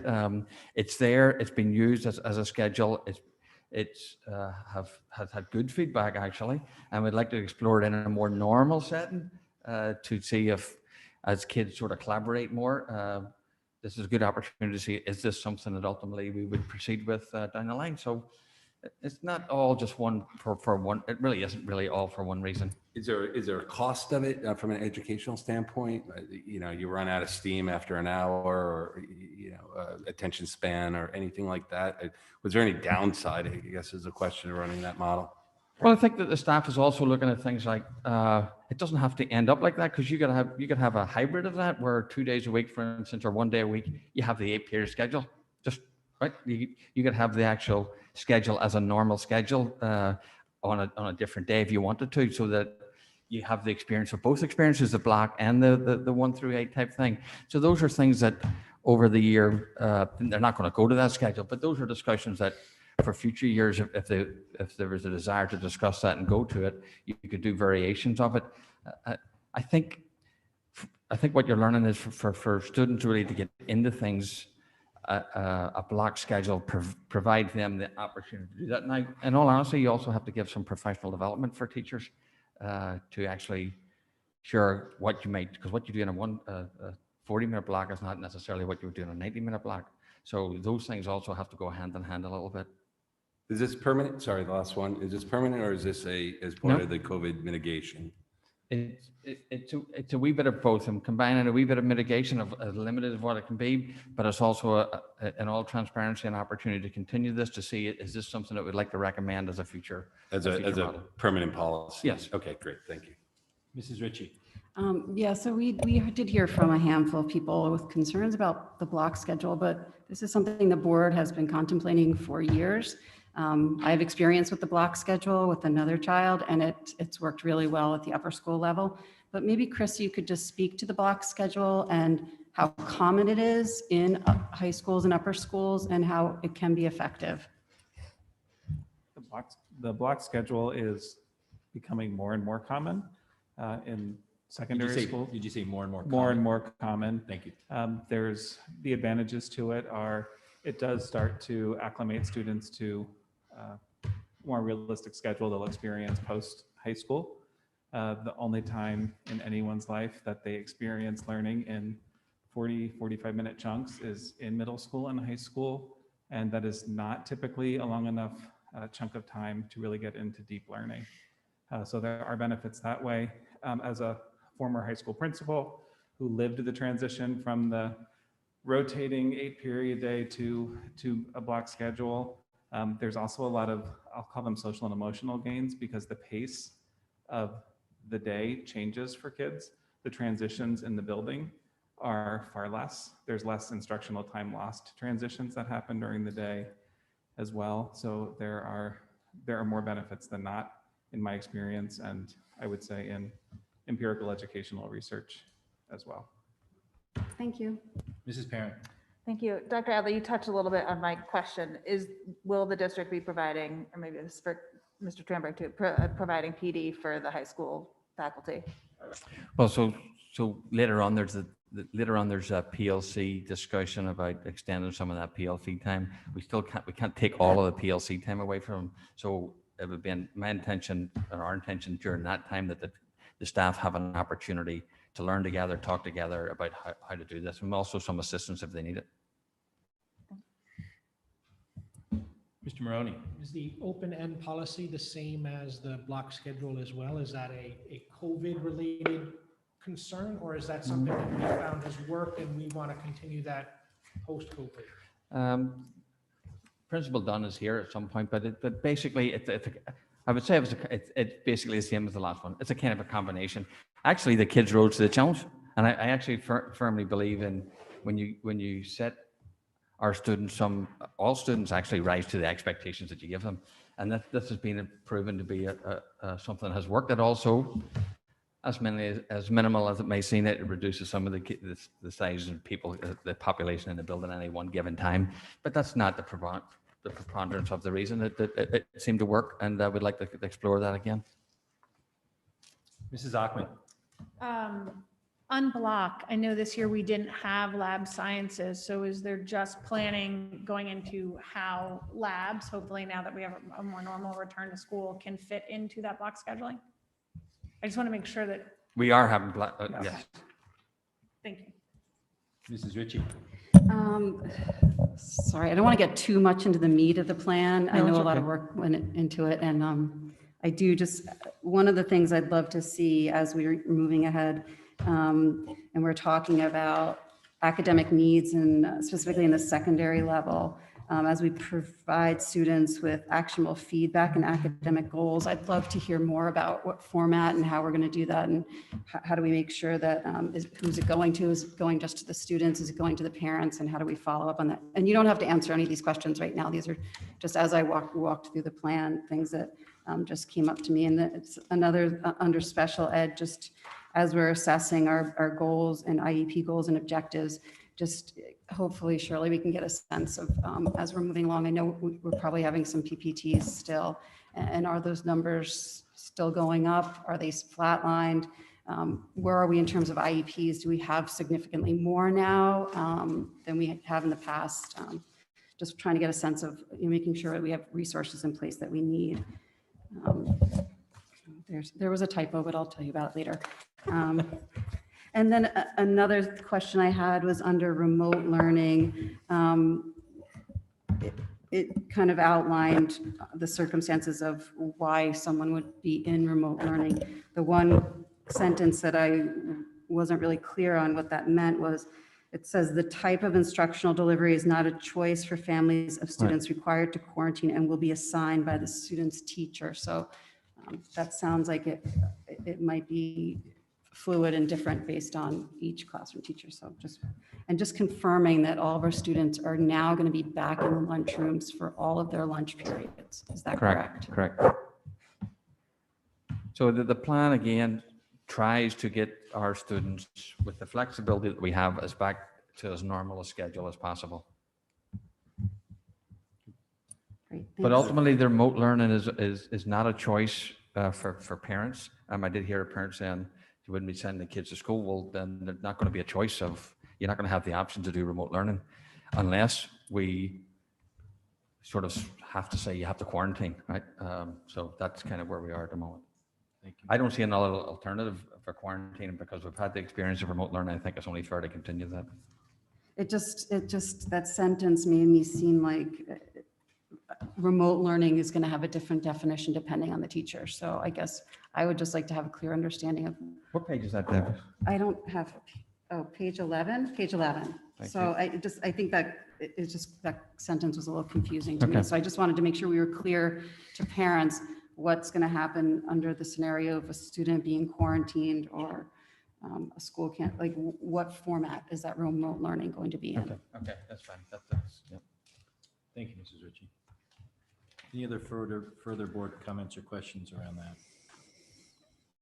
Right. Do you want to move on to health and safety? I'll just be very quick. I talk about health and safety. It says ESY, but also should be, my apologies, should be DSS also. So essentially that's starting next week. There will be mask wearing in the building. There's no mask wearing outside the building. We have space and for social distancing inside the building.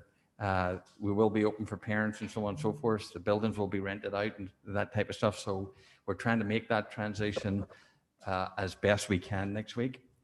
And again, if people have to quarantine from DSS or ESY, then there will be remote learning for that too. So it's sort of just sort of replicating a little bit. And I just wanted to share kind of the big picture items there, since some instructional model is happening right next week. But so I just wanted to let you know the context. I think you know, but I just wanted to be sure just to touch upon those. If you have any questions about that before we move on to the Board of Ed. Mr. Brown. The people renting out the building, will they be wearing masks? If they're in a school building, they'll have to be. Thank you. Duke, this is Jill. Can I just add one comment? Sorry, Jill, go ahead. Thank you. Thank you.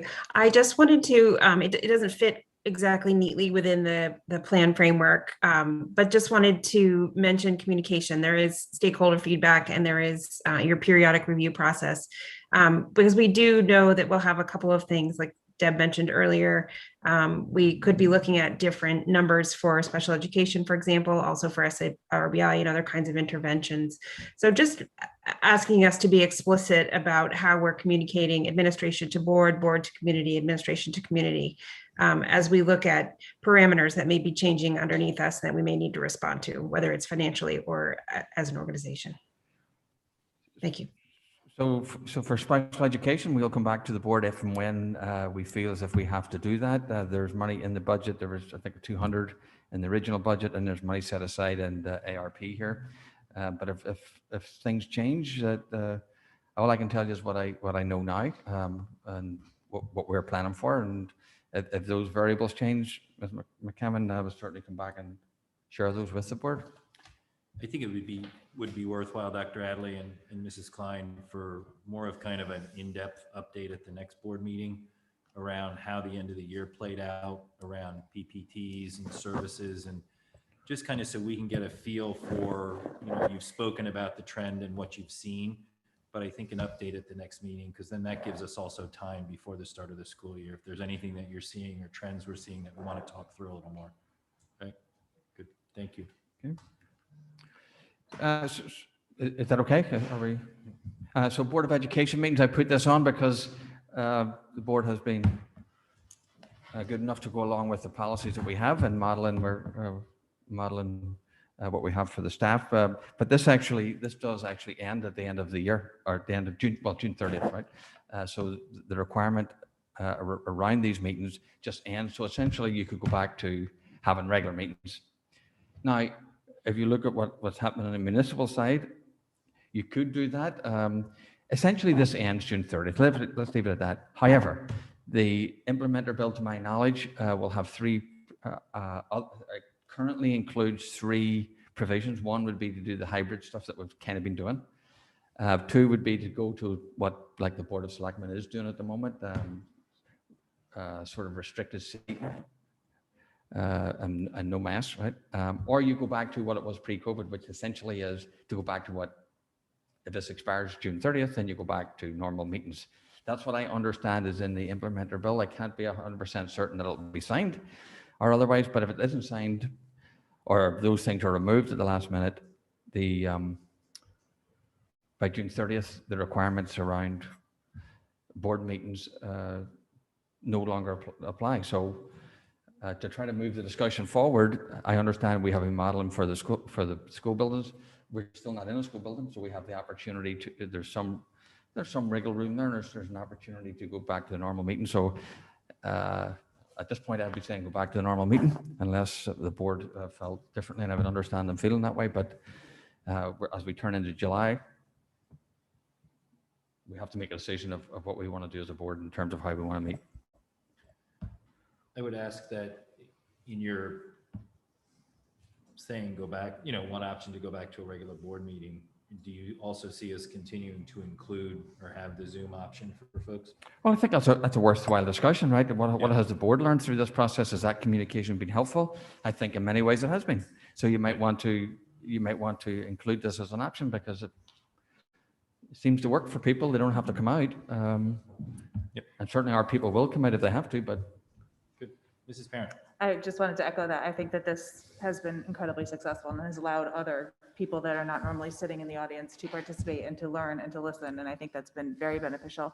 I just want to clarify. So even though this is a Board of Education building, this is not technically a school building. Correct. So if after the 30th, we go back to having regular meetings, we do not need to be masked because it is not a school building. Correct. And if the staff actually ask me, because I think we have to be good experts and model the behavior that we're expecting of our staff members and our children. I would explain. It's just if I had the opportunity not to mask people in schools, I would certainly consider it, and I think the board would consider it. But we don't have that opportunity. But you do have the opportunity here. So. But I think again, we should always say that if we say no masks, it'll be an option if you want to wear a mask. That will always be an option. Well, yeah. Yeah. Yep. Good. Mrs. Hockman. So I think we're a government body meeting, so we'll be subject to the open meeting laws of government bodies. I think it's that simple. We're subject to them now. We'll be subject to them if the implementer bill comes in and says what we have to do. So I don't debate what's a school building or say, well, but you have school staff and they're going to see my kid or this. We are subject to open meeting laws. And so we will follow the laws on open meeting laws. And right now, open meeting laws will require public input and availability. So I think we'll probably see a change coming shortly. Or that would be my hope, that we would see a change coming shortly. Yep. Thank you, Mrs. Hockman. Mr. Sini. As I understand it, and presence, like allow the public to attend and presence. So I'm all for back to normal with Zoom capabilities. Good. I would say from a board participation level too, we're not back to normal. I mean, my office isn't open. There's some different things happening out in the world. Sure. So having that flexibility as a board member to join from Zoom, I think is really important going forward as well. Not something we should often practice, but when need be, especially given this quasi transition time of, again, people working from home and some difficulties there. So, Mr. Chairman, maybe what we need to do at our retreat is look at some of our policies and how they're affected by what we've learned of the new environment we're in, because our COVID policies will sunset, but maybe there are things that we need to enact going forward. No, good point. Or not, but one way or the other. Thank you. Good point. Mrs. Ritchie. Yep. So I guess my only input is I think Zoom is great and it's worked really well, and I hope that we can keep that in some fashion. But I think under our current policies, we do allow and they might need to be updated, but I do think we allow participation remotely, but in the past it hasn't been via Zoom. I think it's via like teleconferencing. Marge probably knows better. She definitely know better than I do. But that's something that, yes, I think we should look at our policies and see how we can adapt them to what seems to be the new normal. Thank you. Mr. Brown. Yeah, I just wanted to weigh in and add my support for keeping the Zoom option open going forward. And just in terms of the masks, I mean, I think it would be great not to have to wear a mask sitting here. It would make the communications much better. I just kind of feel like a bum if we've got the kids still in K-5 having to wear masks and we don't. So I don't know. It seems like a tough message right there. Just wanted to Thank you, put that Mr. out. Brown. Mrs. McCammon, any comments?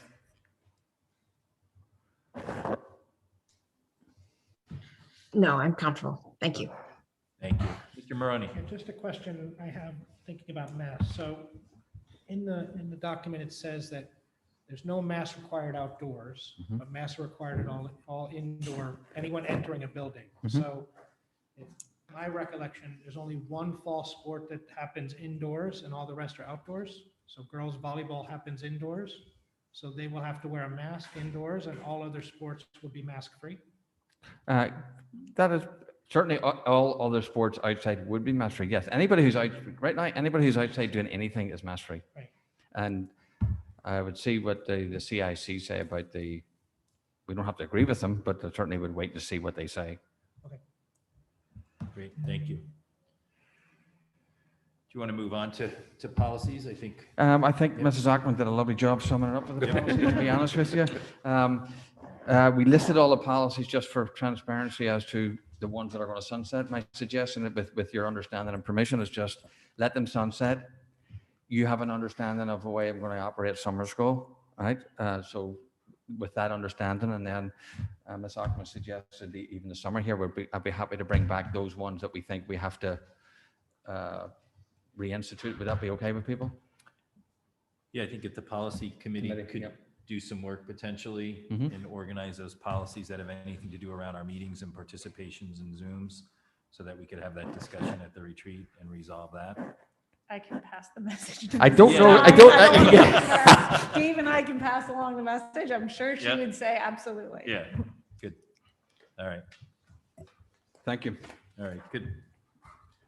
All right, thank you, everyone. Any further questions around in-person instruction, continuity, service plan? Good. All right, thank you for the conversation. Moving along, as I said, it was excited to be in person, an incredible graduation ceremony.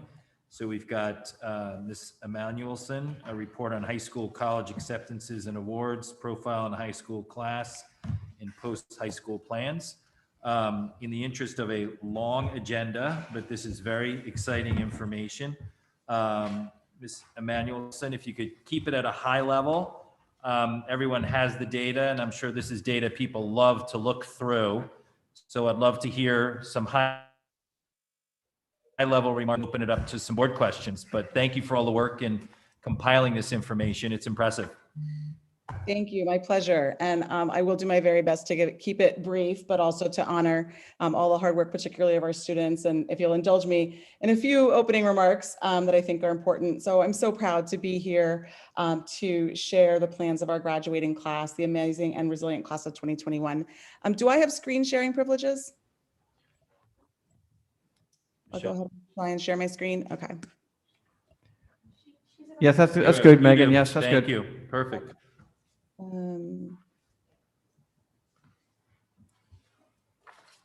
Okay, perfect. As a community, we have climbed a mountain together this year, and led by our seniors, our students gracefully rose to every challenge. They have played their games in masks, walked one way in our hallways, performed concerts and musicals outdoors and virtually, and countless other examples of the new ways we did things this year. They are true history makers, and in so many ways, our Blue Wave pride has never shone brighter than it did this year. We are proud and privileged to work in Darien every year, but it's a special year when you are named #1, and especially in a year like this. It is a true tribute to our fantastic kids, committed community, talented faculty and leadership, and certainly reflective of your support as a board. So thank you for all you do for schools and for our families. As we present plans for the class of 2021, I'd also like to take a brief moment just to acknowledge and celebrate the hard work of our school counseling department and our administrative support staff. We are so fortunate to have such a group of dedicated and passionate educators helping families to navigate all of the challenges of the last 15 months, including the constantly changing landscape of the college admissions. So the class of 2021 by the numbers, we had 317 students in this class. 93% applied to at least one college. 58% were accepted to at least half the schools they applied to. We had 7 presidential scholarship candidates, 21 National Merit Commended Scholars, and 5 National Merit Finalists. 6 students will take gap years, and 6 will study in other countries next year, including Canada, England, France, and Spain. So this data will probably look very familiar to you. More than 92% of our students are pursuing higher education in the fall. The other category, which includes 19 students, does include those 6 students taking gap years, students who are still undecided or exploring their options, students who are continuing beyond a 4th year of high school or participating in other educational programs. We sent materials for over 3,100 applications this year, and considering the smaller size of the class, we feel this is proportional to past years. This represents the total number of transcript requests that we received and does not reflect applications that were withdrawn or incomplete after we had already sent transcripts and other materials. Once we figure in those withdrawns and incompletes, we net 2,358, or an average of 7.4 completed applications per student. The average number of applications and the average number of acceptances per student has remained consistent over the past 4 years. Our senior class is enrolling at 137 different schools this coming year, which is also consistent with previous years. Once again, we did very well in the early decision pools this year. Almost 43% of our students applied under a binding early decision plan. This is also consistent with previous years. 56% of those students who applied early decision were accepted under that plan.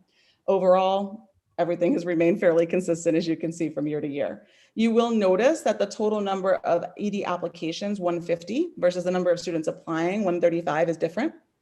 The difference is the number reflects ED2 applications.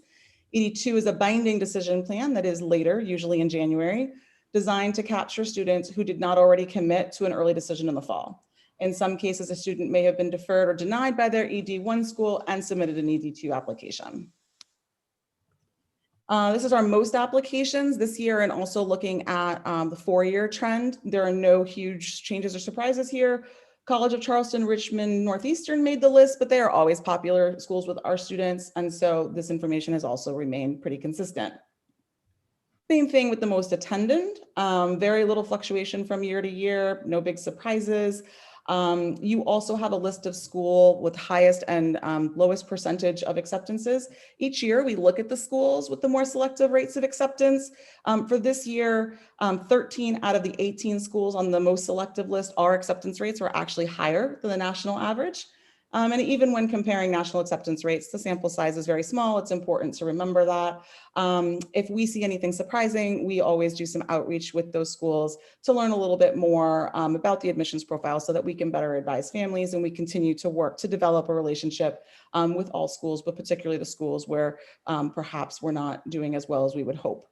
No big changes in the geographic distribution of our students. We still have more than a quarter of our students who are staying in New England.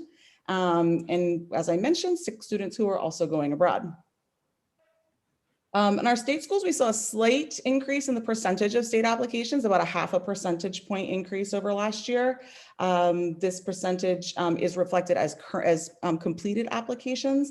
And then we saw an increase in enrollment at both UConn, Stanford, and NCC, which was wonderful to see. Chart number 9 in your packet shows our IB analysis. We are always proud of how our kids do in the IB process. We had 70 students, or 22% of the class, apply to at least one IB. This year, we saw increases in percentages of acceptances at a number of schools, including Cornell, Harvard, and Yale. It is important to note that we still have 22 applications that are either on waitlist or have unknown results. And so that's a pretty significant number of just unknown data at this point that may change those attending numbers. But overall, pretty consistent over 4 years. And again, we look at these numbers and we do outreach as needed to further understand what each school is looking for. These are our class averages. And it's the theme of the evening, pretty consistent from year to year. So in terms of GPA and test scores, very, very consistent. So chart number 11 in your packet summarized the result by each school. And so simply to help with the interpretation, the net apply reflects the total transcripts less the incompletes and the withdrawn applications. And if you go from the other direction, when you add acceptances, deny, and waitlist, it may not necessarily add up to the net apply because it doesn't include apps that are still listed as deferments or unknown results. These are student self-reports, so sometimes we have some unknown results still. And then just the way that the data is collected, if a student was waitlisted and then accepted, it's possible they would be listed in both places. So particularly this year, we wanted to gather a little bit of additional information to give some color and to answer some questions that many of our families and our community members have. So I think that some of the information that we found was very interesting. So we always like to report on special programs. I know it's always a question that the board has. And so we asked the question specifically this year. 35 students reported that they would be participating or were admitted to a special program. And these programs included dual degree programs, honors programs, first-year study abroad opportunities where students will be going directly to an abroad program, which is a very unique opportunity. Our NCC College Steps program, health professions, scholarships, and other prestigious programs that are specific to a major, usually engineering or business. In a year where virtually every school, including the Ivies, were test optional, we were curious to collect some data on how that impacted our students' choice to submit test scores. As you may know, since this class had so many test dates canceled last spring, we wanted to support every student's chance to take a standardized test if they chose to. So we worked hard to arrange for our seniors to have a DHS only September ACT administration at DHS. And also we provided an October SAT school day option. So any student who wanted to have the opportunity to take either an ACT or an SAT was guaranteed that opportunity. So we were very pleased to be able to do that. We had approximately 115 students take the ACT and about 145 seniors that took advantage of that SAT school day option. So very much worthwhile. And as you can see, nearly half of our students submitted their test scores to all schools, even though they weren't required to. So I think that really speaks to the pride that they took in their test scores and how well they performed on those tests. We were also really curious about the wait list and how that might change. And so I think, as you can see, only a small number at this stage have said that they would change their college decision if they were admitted off of a wait list at this point. It's a pretty small number. And then I found this slide to be very interesting. We asked students, did the COVID-19 pandemic impact your college process and or decision? And as you can see, about half of the students said it did not. And then when students did indicate that there was an impact, these were some of the things that they indicated, the ways in which they were impacted. Probably not many surprises here. The overwhelming majority of the feedback was about visits. And I know for anybody I have a rising senior, visits have been tricky. Not being able to see schools, not being able to see schools even before they made the decision. That was the overwhelming feedback about how the COVID-19 pandemic has impacted. And then, as you can see, some other examples that also are understandable as well. We always love to understand, and it's interesting and valuable to learn where our students are interested in studying. So the numbers associated are actually the number of students that indicated. So these were sort of the bulk of what they indicated. So for example, 34 students indicated that they were undecided, 26 students indicated they would be majoring in business. And then these were also noted, just with fewer students identifying them. And so I think it's a huge variety of interests, and we truly can't wait to see where their journeys will take them. So thank you all for the opportunity to share the information about the impressive accomplishments of this class, and I'm happy to take any board questions. Thank you, Ms. Emanuelson. Great information, as always, exciting information to see. So thank you for compiling all that information. My pleasure. Richie. Thank you, Megan. I love seeing this every year, and congratulations to the class of 2021. Just amazing. I'm so happy to have the in-person graduation and the prom and all those wonderful events. The one thing I'd love to see us continue to track, and I'm sure you will, and thank you for all this additional information related to COVID, but I'd love to continue to hear about test optional and our students who are not submitting test scores. The trend was probably a little higher this year because of COVID and the inability to take those tests, but that's something that we're seeing a shift in a lot of students' applications where they do opt to not include those test scores. So that's something that I'd love to see as we move ahead, just continue to keep an eye on that. Thanks. Thanks, Megan. It'll be part of a larger trend that we're keeping an eye on of what schools decide to do about their testing policies. I think even schools who didn't plan to go test optional this year, this has been sort of a pilot for them too. And it'll be really interesting as we meet either virtually or in person with almost 200 college representatives that visit DHS in the fall. That will be one of the questions we ask them is if they weren't test optional and now have decided to, what their reasoning is, or if they decided to return to a testing policy, kind of what they've learned. So we're looking forward to having those conversations with our higher ed colleagues to understand what they learned about being test optional and how valuable part of their process they found that to be. Okay, great, thanks. Mr. Maroney. Yeah, I had the same comment on the test, and thank you again. Again, this is always one of my favorite meetings that we have. And I had the same question: is it going to continue post-COVID? But my other question as well is, do we have any state average, area average, national average of what percentage students didn't submit test scores as well?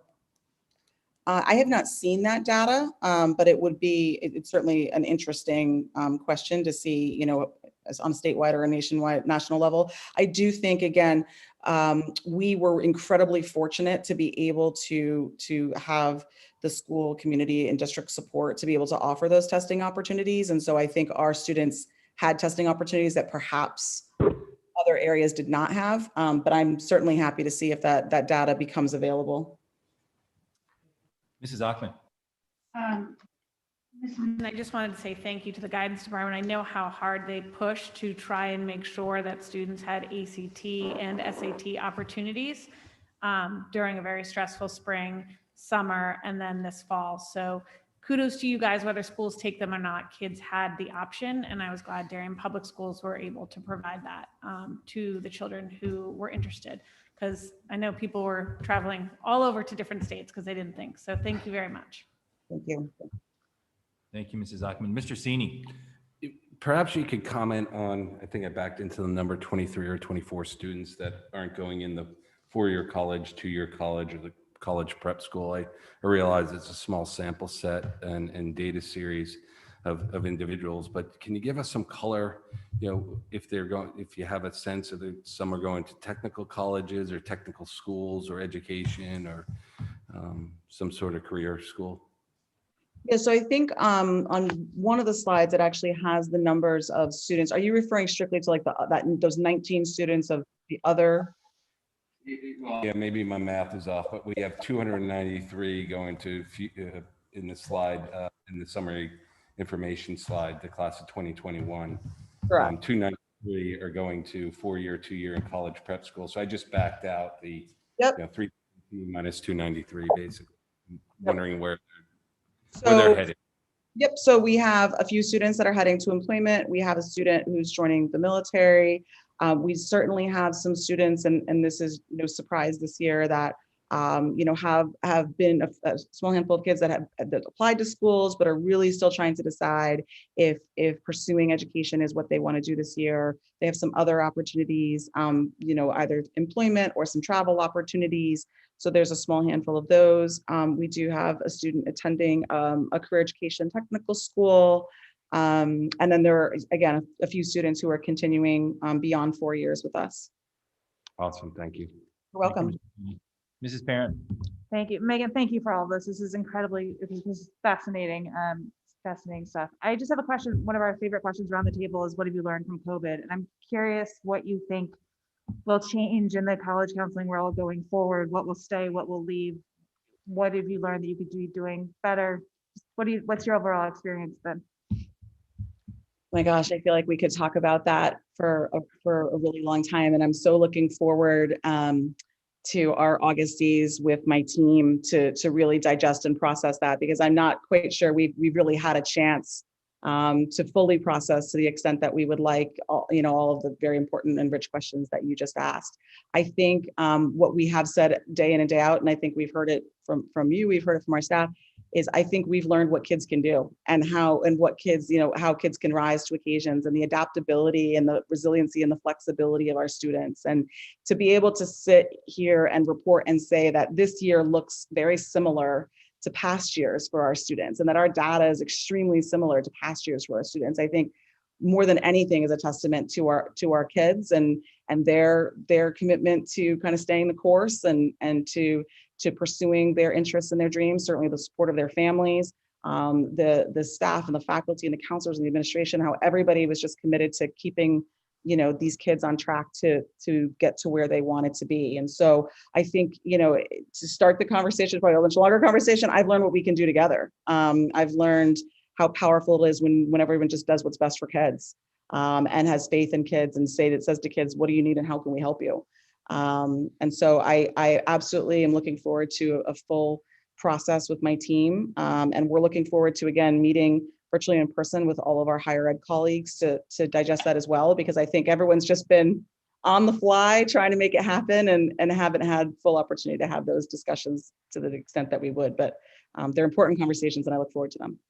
Thanks. Mrs. Emanuel said, I would just ask, as you go through your meetings in the fall and all, something you said about you look at those schools where our acceptance rate may have changed, and whatever you think is a significant change, I think it would be interesting if there's any feedback there that you get from those schools that you bring it up through the board, through the administration and to the board, if there's anything that we can be doing more or differently, or the feedback that those schools are giving you about Darien or our students, would love to hear it. Absolutely. Great, thank you. Any other further questions or comments? Mrs. Klein.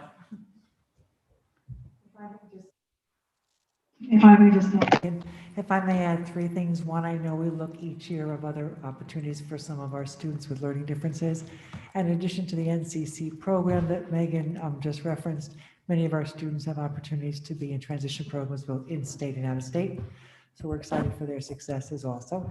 And just modestly, Megan, I want to say on behalf of all the great work you and the school counselors did, the work you continue to do for accommodations for students with learning differences and 504 plans, and your battles with ETS and working with college boards really have supported all of our learners. So thank you.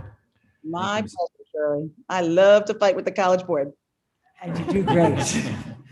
I should add, and Dr. Adley, you'll back me up here because we were both there. And I'll just take a quick second and say congratulations to those incredible students that graduated from Fitch Academy. Yeah.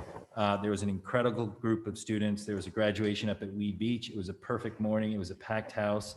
I believe there were 8 graduates, and I believe 4 of them have been in Fitch for all 4 years. So it was incredibly exciting.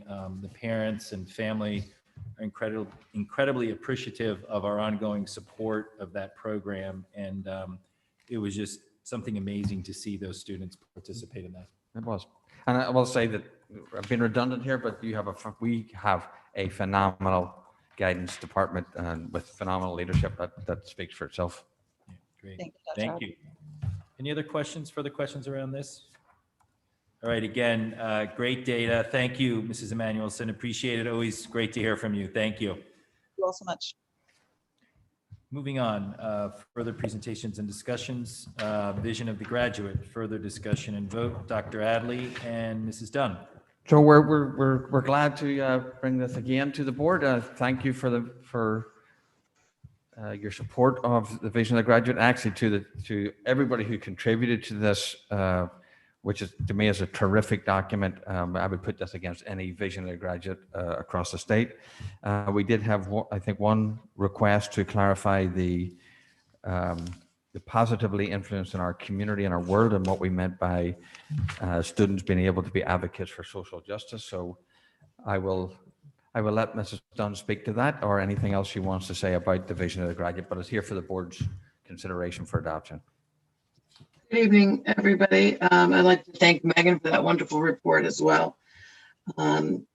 Just to clarify, the term. I think Ms. McCammon had asked at the end of the last meeting.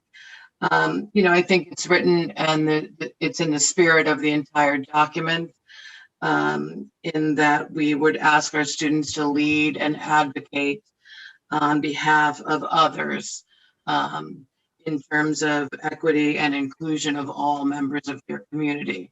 I think it's reflected throughout the document that way. And I think it matches, the spirit of it is to match up with the mission that we've just adopted in the district. The students who contribute to the world with integrity and purpose beyond themselves. So we were looking for the opportunity for our students to lead and advocate for others.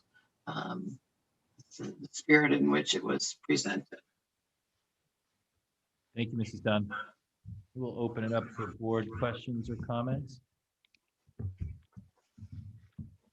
Mrs. Ritchie.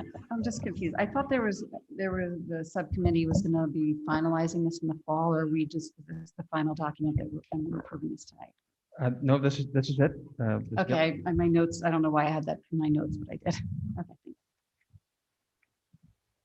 Mrs. Ackman.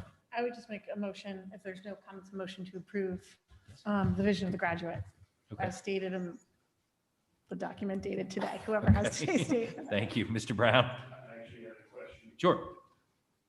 I don't know procedurally, do we vote on yours first and then come back to questions, or how do we want to do it? No, she's, yeah. Okay.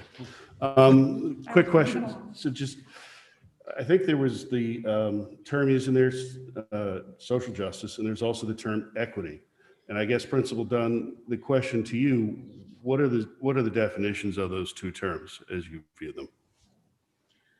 The equity is in our core values for the district. And so it's that we would treat each other within our school community with respect, and that all students would be included in all ways throughout the experiences of our building and our school community.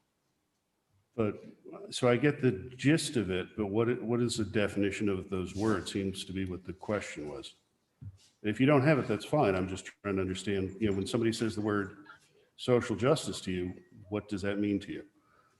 Well, that's what I've just described, that we would be treating one another with equity, and we would include all students. That's a just environment that we would be creating. Thank you.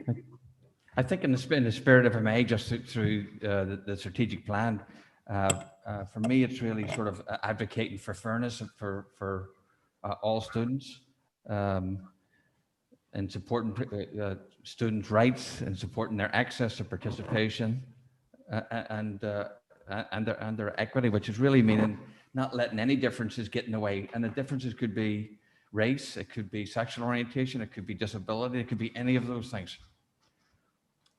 Mr. Sini. Could I boil it down to the term equal opportunity? I mean, is that what we're getting at? Well, offering equal opportunities to for all of our equity is students. for providing students what they need for equal opportunity. Yes. Thank you. Thank you, Mr. Sini. Any other further questions or comments? Mrs. McCammon? Yes, this is Jill. Ellen, thank you for the definition, and I appreciate it. And I certainly understand it in the context of the document. Part of my reason for asking the question, and then what I've been reflecting on since, is we put it under integrity and social. If I were a student, an 11th grader, let's say, and looking at integrity and thinking, did I meet properly what social justice means, would that specific terminology be clear enough, or should we be more specific in using some of the language we just have about what we mean? Again, only because it's a fairly broad definition out in the world, and it means something a bit differently, I think, depending on your context versus the actual context of Portrait of a Graduate. And because we've linked it to integrity, I wanted to make sure that a student would have all of the tools at hand to properly say, yes, I have met that. Mrs. Dunn can chip in as well as I can speak to this, because I wasn't part of the committee there. But for me, actually, Ms. Ackman was part of the committee, so maybe she can speak to it too. But for me, under integrity, advocating for fairness for all students, is something I think we want our students to be able to do. And listen, at some point we have to name these things, right? And if we're going to address issues, and I understand some of these words actually and concepts are socially charged. I understand that, and I very much respect that. But certainly for me, for under integrity, for me that's what it means. We're advocating for fairness of all people, right, and all kids and people that we come in contact with. Thank you, Dr. Adley. Mr. Brown. So a quick question, I'm going to throw this to Chris. I'm just looking at empathy as a learning outcome, and one of the bullet points, the last, says, I can passionately advocate for an inclusive, equitable community. And my question to that is just thinking about this in terms of metrics and measurement and how we're going to be able to get our hands around that. I mean, the term compassionately advocate seemed rather subjective, and I'm just highlighting this one example. How do you build a framework around and how do you measure whether this goal is achieved by a particular student? I know that this is the next level of work of what the high school plans to do. They have to kind of operationalize each of these and work on those metrics. But in general, it's about the experiences that you provide students. And when you think about things like internships, when they have those experiences to be out in the world and demonstrate them, are places that you'll be able to collect some of that information over time. So you want to think about the authentic experiences they're having, not just the sitting down and the traditional metrics we think of happening in class. And Ellen might be able to, I'm sure the committee started to talk about that, but I go to authenticity right away compared to traditional learning experiences. And so I guess the question to that would be, I mean, again, authenticity is itself subjective. And I appreciate that that's the second level work, but as a board member, it's a little tricky to hear that I have to vote for it to find out what it's going to be. It's kind of a tough position. And so, you know, when I look at some traditional metrics, like what did you score on a math test, or can you diagram a sentence, that's fairly objective and that's easy to do. My concern around this is so much of it's subjective. I just wonder how we can move this forward without knowing how it actually works. And that's kind of the question I would have around, you know, that specific and a number of other ones as well. I don't know if you can speak to that a little bit for the second level, or how we can get comfortable at this stage. Just not having been on the committee, I'm probably not the best person to respond to that, but I know Ellen was, Mrs. Ogden was as well. Mrs. Dunn, do you want to speak to the next level of work, or? Yeah, sure. You know, as it's written, it is a vision of the graduate. And in fact, these are some of the outcomes, the lunar outcomes that we've defined beyond the first page, which is the vision as written by the community. It is a K-12 vision. It's not a high school vision per se. And so I think that's an important clarification as well. And so the work to do now is to, at each grade level, begin the discussion of how we provide opportunities for students to demonstrate proficiencies in these areas. And so it's our responsibility to make sure that we've given students opportunities through curriculum, through the experiences they have, things like the internship, student-centered sort of work that we're excited to begin and continue working on, to make sure that they have opportunities to show us in real ways that they have mastered and are growing in these areas. You know, there's no one who's perfect in all of these areas.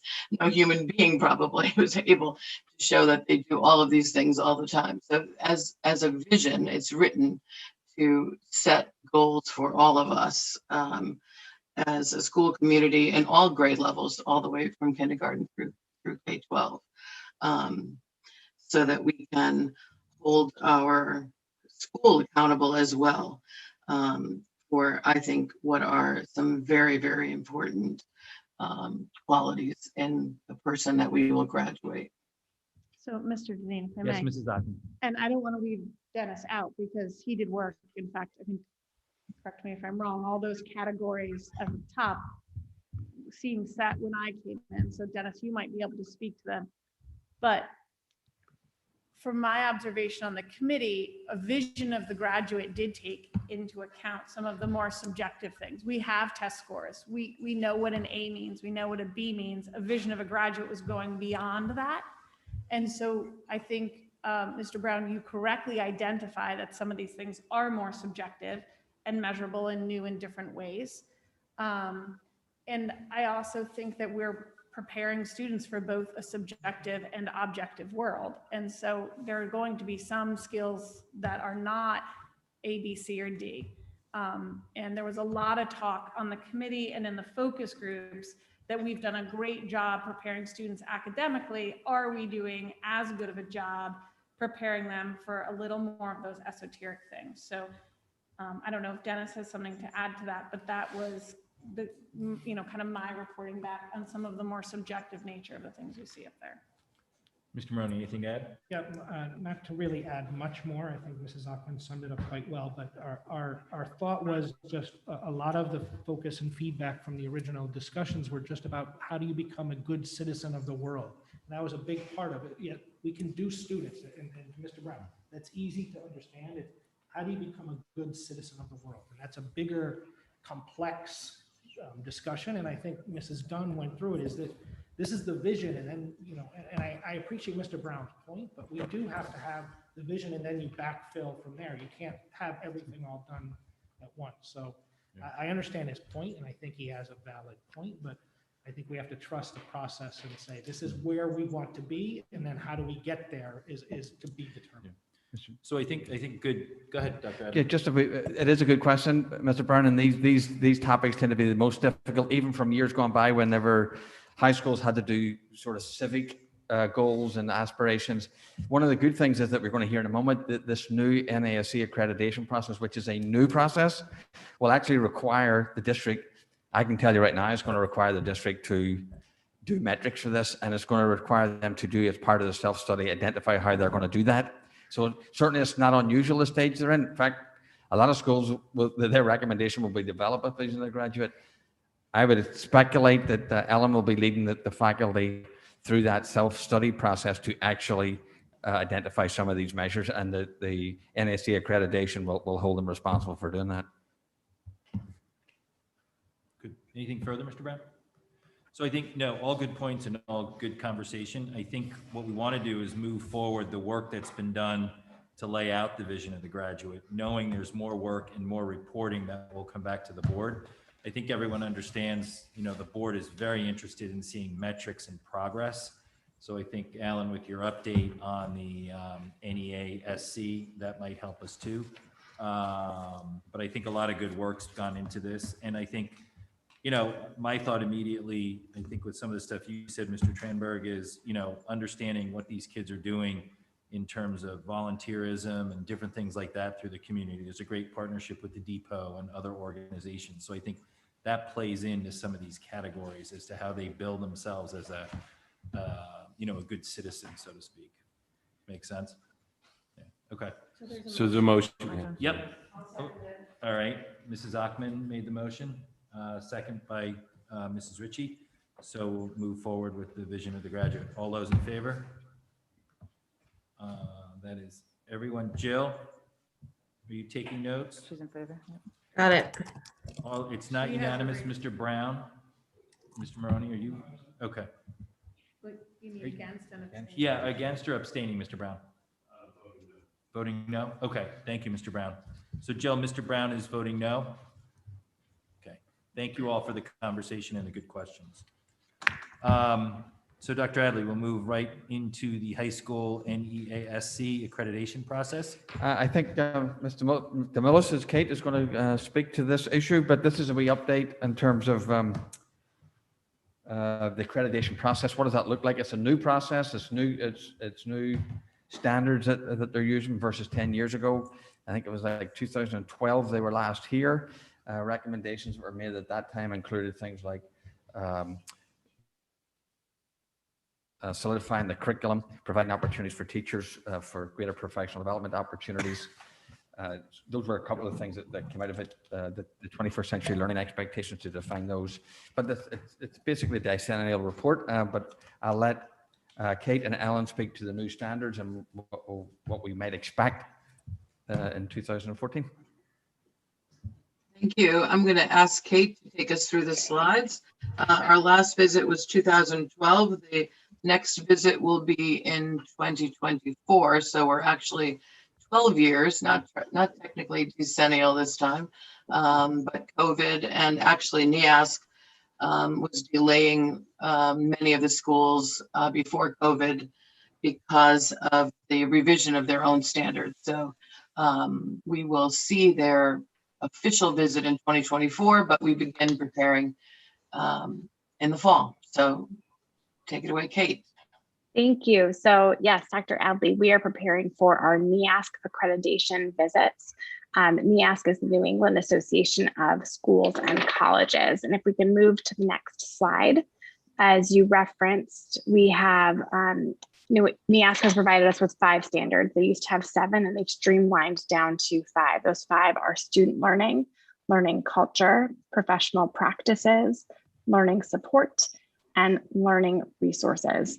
So in the previous process, districts were asked to provide evidence towards the 7 standards with over 50 indicators, and that was generated into a narrative report, which was then provided at the decennial visits. The new process is to self-assess on these 5 standards. If we can move to the next slide, please. So we have a steering committee, which is Mrs. Dunn, myself, and Jen Record will be our accreditation coordinator working with us. And we will also form a self-reflection committee to guide the work of analyzing DHS on those 5 standards and across 32 principles within those standards. Part of that work begins with a community survey that is provided to us by NEASC. And then we'll move through an evidence collection. And with the feedback that we have from our evidence collection and our community survey, that will allow us to self-assess on rubrics that NEASC has created towards those principles and standards. We will use that information to then write a self-report that is chunked into the following sections by NEASC. It asks for a look back, current conditions, capacity for continuous growth as a learning organization, goals and vision for the future, and priority areas for the NEASC school growth plan. In addition to having that committee, we will of course be involving the entire school in the process.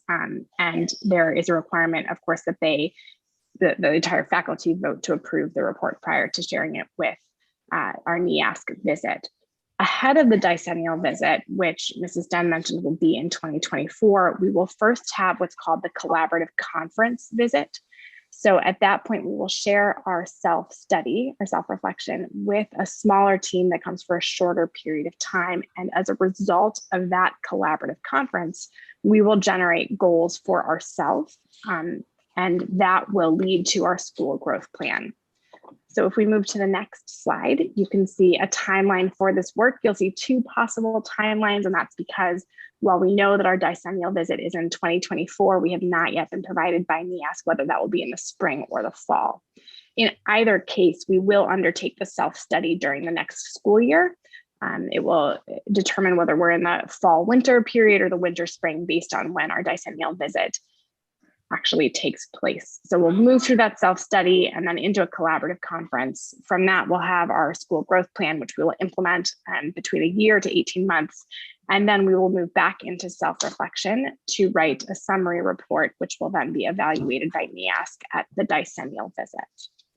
And so on the next slide, we've summarized our tasks for next year will be that community survey, the evidence gathering for those 32 principles, which will lead us to complete the self-assessment on 5 standards, write our self-reflection, and then prepare to host the collaborative conference. Thank you.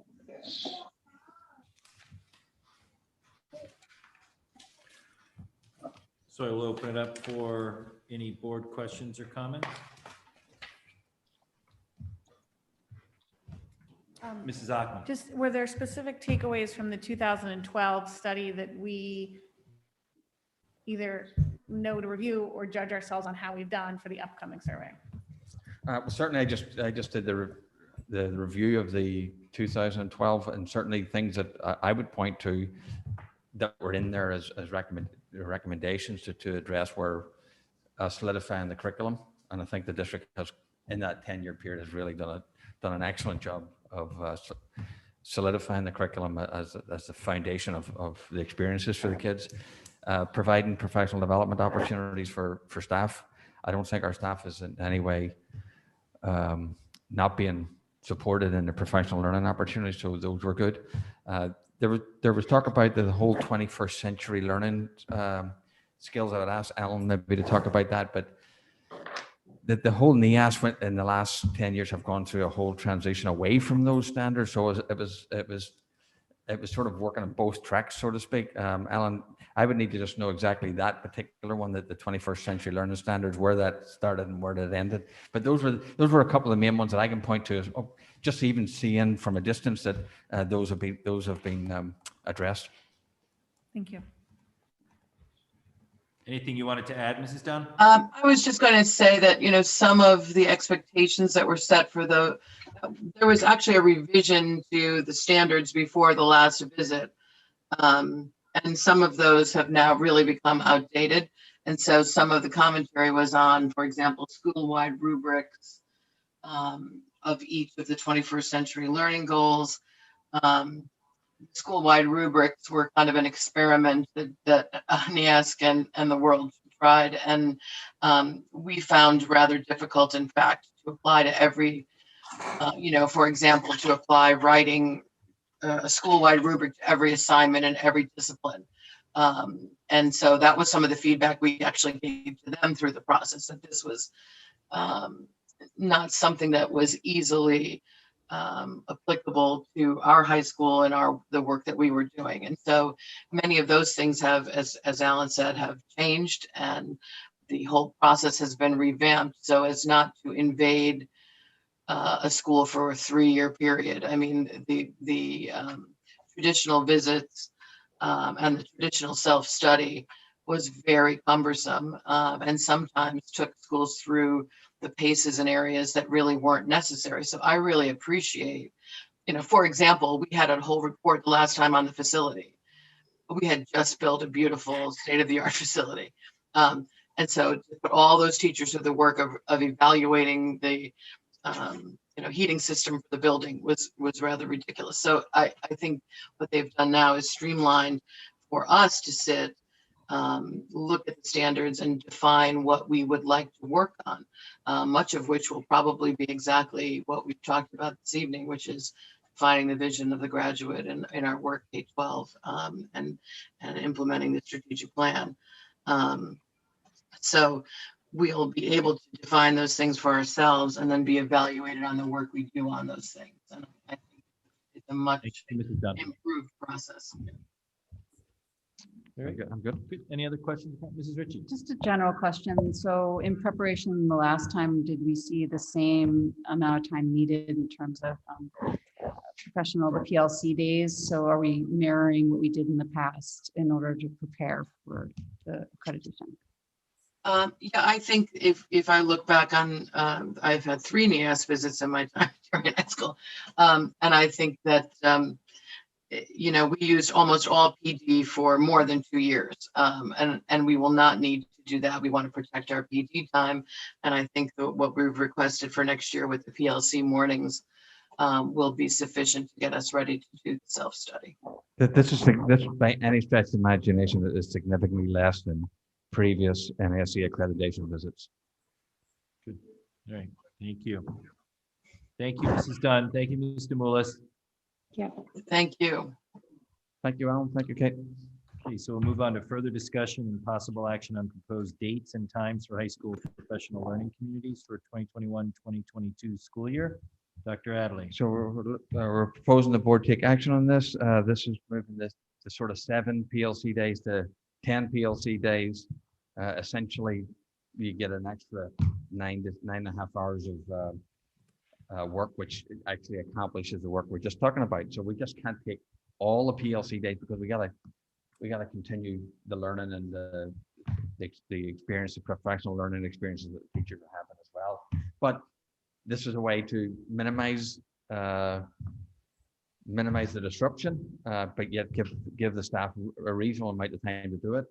It sort of piggybacked onto a process that already happened at the moment in terms of late arrivals. Well, we can take the late arrival into the normal late arrival, which is really 2 hours, and it's done in the hopefully least disruptive way, but also a helpful way to the staff. I did get a parent who asked me, does it have to be Fridays? Well, Fridays were sort of, that Ellen's talked about it. For me, it was not rocking the boat for, it was Fridays, so I would just keep it on the Friday. And I was also asked, could we tag it on to really work that way, because it's only 2 hours anyway, so that doesn't really work. And I'll just point out that I think May 13th, instead of the later arrival in the morning, we'll do the early dismissal in the afternoon and let the kids go off for the prom and so on and so forth. Okay, good. So do I have a motion to move forward the proposed dates and times for high school professional learning communities for the 2021-2022 school year? Mr. Sini, second, Mr. Maroney. All those in favor? That is unanimous. You good, Jill? Thank you. Thank you very much, everyone. Report on the DAEG Barbara Harrington Fund Award, Mr. Tranberg. Good evening. This is just annual notification, and thank you to the Darien Advocates for Education and the Gifted, DAEG, for their awards of the Barbara Harrington Grant to teachers who have applied. We have 7 different awards this year, totaling $3,245 for a variety of programs across disciplines. There were a few changes to the process this year that the DAEG put in place, really continuously working to make sure they're supporting programs that will give back to as many students as possible, especially students that are enrolled in the programming related to those students identified as gifted. And so there's a brief summary of each of the awards in the memo. A big thank you from the board to the Darien Advocates for the Education of the Gifted and the Barbara Harrington grants. This is always great and exciting to see the teachers taking advantage of this. Any questions or comments? Great. Thank you, Mr. Tranberg. Moving on, program review, gifted education, Mr. Tranberg. Well, I'll talk because Theresa is my intern, and I'll invite her to the table. She's been patiently sitting at the back. You may remember Theresa. Theresa Rangel is the principal of Tracy Elementary Magnet School in Norwalk. She served this year as an intern for me through the UConn program, where she is just receiving her O93 certification as a superintendent of schools. I want to say that I've been doing mentoring for this program and participating in this program for as long ago as I can remember, certainly for the last 10 years. No one has been asked to do such an interesting project, a real project that meant that the evaluator had to work with our constituents and certainly has to work obviously with the board, myself. Just a significant project, that an undertaking, and I was very comfortable with Theresa. Theresa is well respected, also has experience in talented and gifted programs. She also did it in collaboration with Nicole Wakunis. Nicole Wakunis is a staff member up at UConn NEAG School of Talented and Gifted. So there was consult that took place there, but I want to thank Theresa for all of her efforts. She was well received in the district by the staff and has done a tremendous job putting together. She has the full report that may take a wee bit of digestion, and then she'll do a quick summary of it for tonight, and perhaps we can ponder thereafter. But with that, I'll turn it over to Theresa, and thank you, Theresa. Welcome to the board in this different setting. I thank you for all of your work this year. Again, I would say that has been the most comprehensive task that I have assigned to anyone in the program. And I would suggest, I would put it against any project that anybody has done in that program, period. So with that, thank you for all of your efforts, and the floor is yours. Thank you very much. Thank you, Dr. Adley and board, for having me here. It's been an honor to be not just part of this process of the evaluation, but to be with you as, you know, I watched Darien Reimagine Education this year. So I've been following you, though I haven't been physically present. I've been virtually present for pretty much every single board meeting that you've had since the beginning of the school year. I'm sorry. No, it's all part of the learning process, and I truly have been blessed to have been here. So thank you. I'll start with that. As Dr. Adley mentioned, I have definitely had some help and support along this process. Mr. Tranberg, Nicole Wykonis, Dr. Forshaw, and the talented Michelle there, who helped with designing and putting it in a great package for you guys, as well as Linda Johnson, who I know has now transitioned to her new role. So super supported through this work and excited to be here.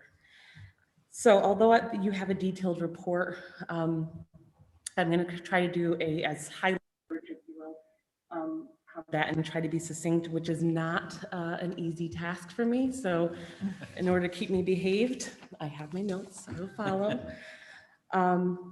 So I wanted to start with the evaluation process. So this process was done with the team where we shared the purpose of examining best practices in gifted education. So basically, we were charged with identifying program highlights and some considerations for improvement. The process was done through an inquiry process, and there's a chart there that kind of indicates what that looks like, where data was collected, which enabled me to look for some themes, and then highlight and create an evaluation that would help support and identify opportunities for improvement. Some of the resources that were to help with that is the National Association for Gifted Children, research from the Hanover Research Organization, Dr. Renzulli and Ms. Sally Reese, and Ms. Tomlinson as well. Am I echoing? Is that like weird? Sorry. I'll sit further back. So there was a lot of data collected through this process. There are focus groups with students, the middle school level, focus groups with teachers, focus groups with principals, interviews, observations. They were all virtual observations with the exception of, I got to participate in the Achievers Night in person, which was quite a treat. And there were surveys that were given to stakeholders. Students in grades 6 through 9 were given surveys, as well as who identified as gifted in 6 through 9 were to send out surveys, as well as parents of those identified students. And teachers throughout the district that were certified teachers were also given an opportunity to add their voice. For resource and document review, I was able to look at curriculum, anything that you had on your website, past reviews that you were given, board presentations about the gifted program as well. You know, anything that would kind of help along this process for just gathering what information Darien has available and then comparing that with best practices in gifted education. So program inclusivity, just to go over this part of the report, there are two basic frameworks for identification for gifted programs. One is the traditional model where you're looking specifically at how students are performing academically and looking for high achievement. And the other model is looking, the word inclusivity, I want to touch on this a little bit because it kind of has a slightly different meaning than some of the shades that we can add to that word. In this term, it's not about the twice exceptionality piece of it in that model, in that framework. Darien does have a process for identifying twice exceptional students through the IEP process and working together. This is actually looking and stepping toes closer into actually looking at a gifted and talented program versus it just being a gifted program. So that inclusivity really does incorporate having other metrics in place that you can look at, other non-standardized data that you can collect that can say, well, the student has a gift in this area or that area. So that really is the second framework that could be used for identifying students who are in the gifted program. Again, the inclusivity model being a gifted and talented program. So I had to look at your program models and at each level. And your elementary is either 75 to 90 minutes a week. Within that elementary model, students are pulled out and serviced, and they meet in several different areas within your buildings, sometimes changing spaces. Students are engaging in a curriculum that is primarily literacy-based with some social studies in there. For the middle school, they meet for 90 minutes a week. They're meeting during their lunch and their flex time. And they are also still engaged primarily in a very much a language, arts, and social studies curriculum. For the high school, you have something that really is unique to Darien. I looked and searched and had a hard time finding something comparable that falls under the gifted umbrella. So it is really a unique opportunity within your 9th grade program. So you have an elective year-long class where it's a student elected focus. So going through these, and again, you have commendations, you also have considerations for every single section of the report, the identification process part, the program design piece, as well as the instruction component. But to pull some of the things that I did highlight some commendations, and I also highlighted some of the considerations for the district to take. And so out of the highlights, I'm going to highlight some of the highlights, if you will. So for your commendations, you know, it's not up there, but I do want to say your families are super passionate about this program. Your students are super passionate about this program. So 90% of parents feel the program provides a safe environment for their students. And to accompany that, to kind of parallel that, approximately 93% of students felt that the program they were comfortable being there. That's not a small thing when it comes to gifted students, because traditionally speaking, research says that they can sometimes feel like they don't belong, whether it's because they feel like they are know-it-alls in their regular classrooms, or they feel like they're a little bit isolated. This has provided an opportunity. The fact that your community overwhelmingly feels that this program is meeting the needs of their students is definitely a commendation. And that your parents feel that way and the students feel that way was a beautiful mix. So for considerations, I wanted to highlight a few things, and I'm going to kind of do it by either overall or grade band, if you will. So one of the things is program-wide consideration I would like to highlight is to establish a district-wide stakeholder group that meets on a regular basis to inform your gifted program. You have a quasi version of this because the program director does meet with the DAG, but that's not encompassing the full stakeholder body that you would need to fall under what the standards for this would meet for the National Association for Gifted Children. So you need to have a more broadened stakeholder group that meets on a regular basis to kind of review the gifted program and making sure that it's measuring what you want to measure and that you're taking a closer look at it more often, with more frequency. For elementary, one of the things I'm going to highlight is the need to accelerate instruction in the area of mathematics. So this popped up over and over again. It popped up with parents. It was mentioned by teachers, but what I think really resonated as an evaluator is that the students brought it up. And the elementary students brought it up as, that was an area that they weren't struggling with, that was kind of easy for them. But the middle school students brought it up as something that they were very concerned with, because they felt like there was this giant this leap that they had to make from elementary to middle school, where it was way too easy in elementary school. Then they got to middle school and they were really kind of drowning in it, and it became the subject area that they were really struggling with. So somewhere in the middle, there should be some consideration for how do you meet that, whether it's curriculum compacting, which is probably the most successful way for you to do that within the elementary grade level without expanding too high, but that is a program consideration I think the district should look at.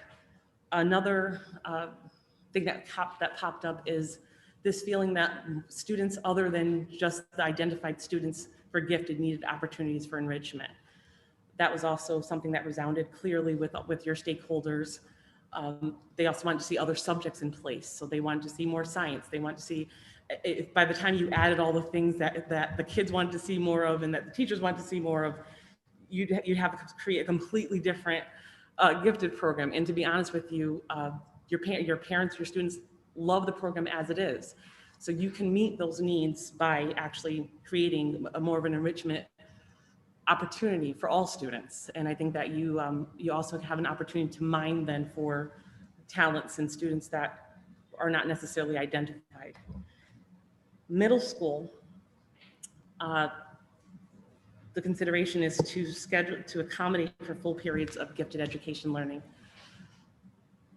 Feedback was overwhelming, like couldn't miss it. You know, every stakeholder I talked to, it was probably the most common, beyond the math in elementary school, it was what surfaced the most for everyone, that the having it during lunch and the social implications, social emotional learning implications for students who are at an age where they desperately need to relearn how to socialize, having to divide their time was really something that was overwhelmingly discussed with all stakeholders.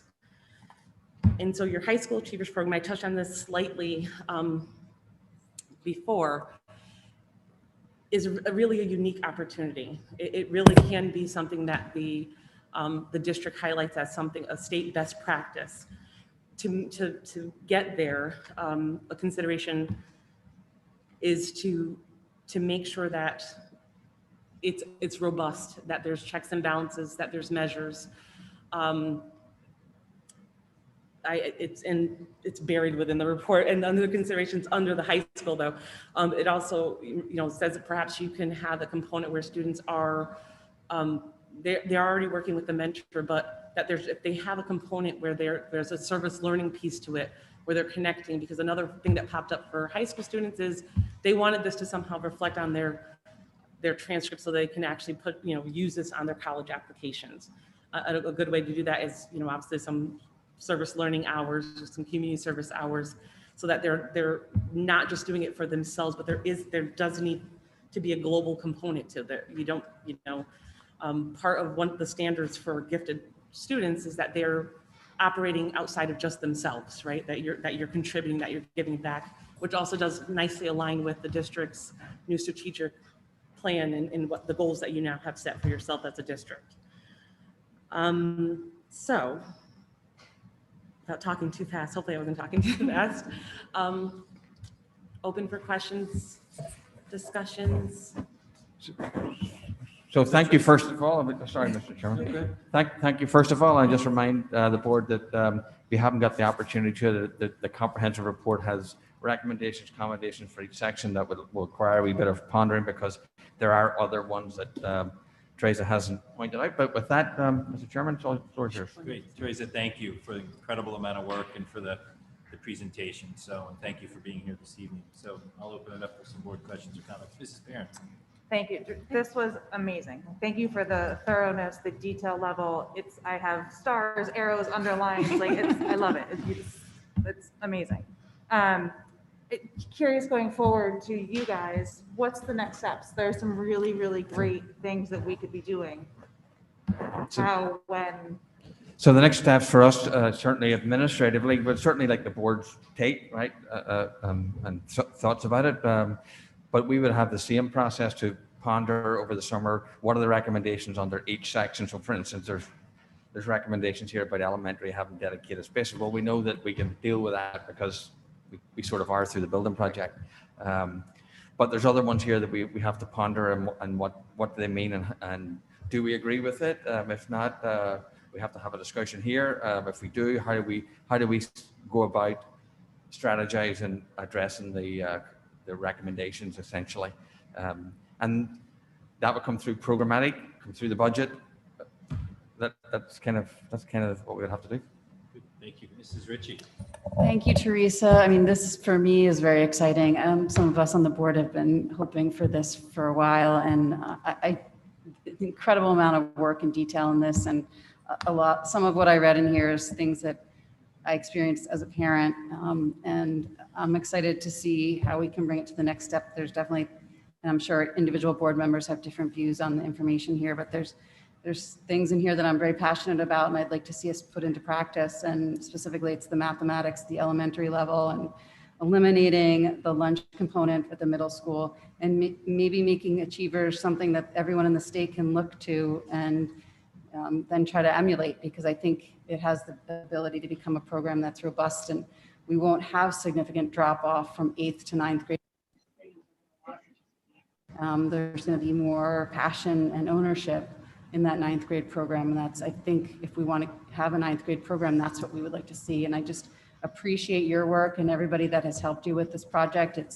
It's amazing. I've read it through twice, but I'm sure I'm going to go through it again. There's a lot to talk about in here, but I'm very excited about where we can take this program going forward.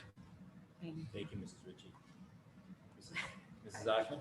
I didn't raise my hand, I will. I saw your hand before. So. You know I will, but go ahead, Mr. Senior. Go ahead, Mr. Seedy. Thank you. In my short tenure on the board, I've picked up the fact that the ninth grade program has come under some scrutiny. And again, not to address tonight, but when I read through the report, that seemed to be the weakest link of the program.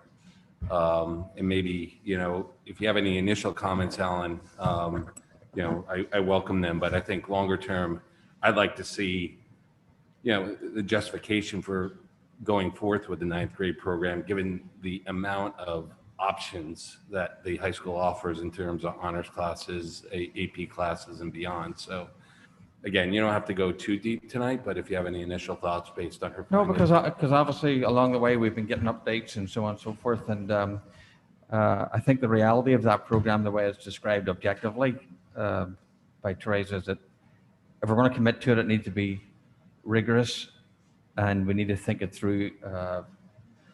We need to think through all the aspects of it. Whether they're going to have to commit to it in one capacity or another, there is a uniqueness to it, but there has to be a different level of rigor and curriculum and so on to it. If we're going to do it, that's what is before us. I'll have to ponder what that really means and how to bring that back to the board, but I also will obviously like the board's input on that too. Thank you. Thank you, Mr. Seedy. Mrs. Achman. So thank you for the report. I would echo that we've had updates, but to me, the most profound part of this in some ways is the simplest part, that we're really looking at creating a gifted and talented program. And I think talent comes into play differently than twice exceptional, which is a gift in itself, or a gifted ability in a subject area. And being someone who has put achievers under scrutiny for the past few years, my concern has always been, I think that this is a program that there are many students who could benefit from, who have talents or need an opportunity to find enrichment differently. Really, it's an independent study in a lot of ways. And there are lots of kids who could benefit from that. So, I would really like to look at this robustly. I don't know still whether Achievers belongs in gifted and talented, or it belongs for kids who can show a demonstrated interest and a passion in something, and we want to encourage kids to go after that.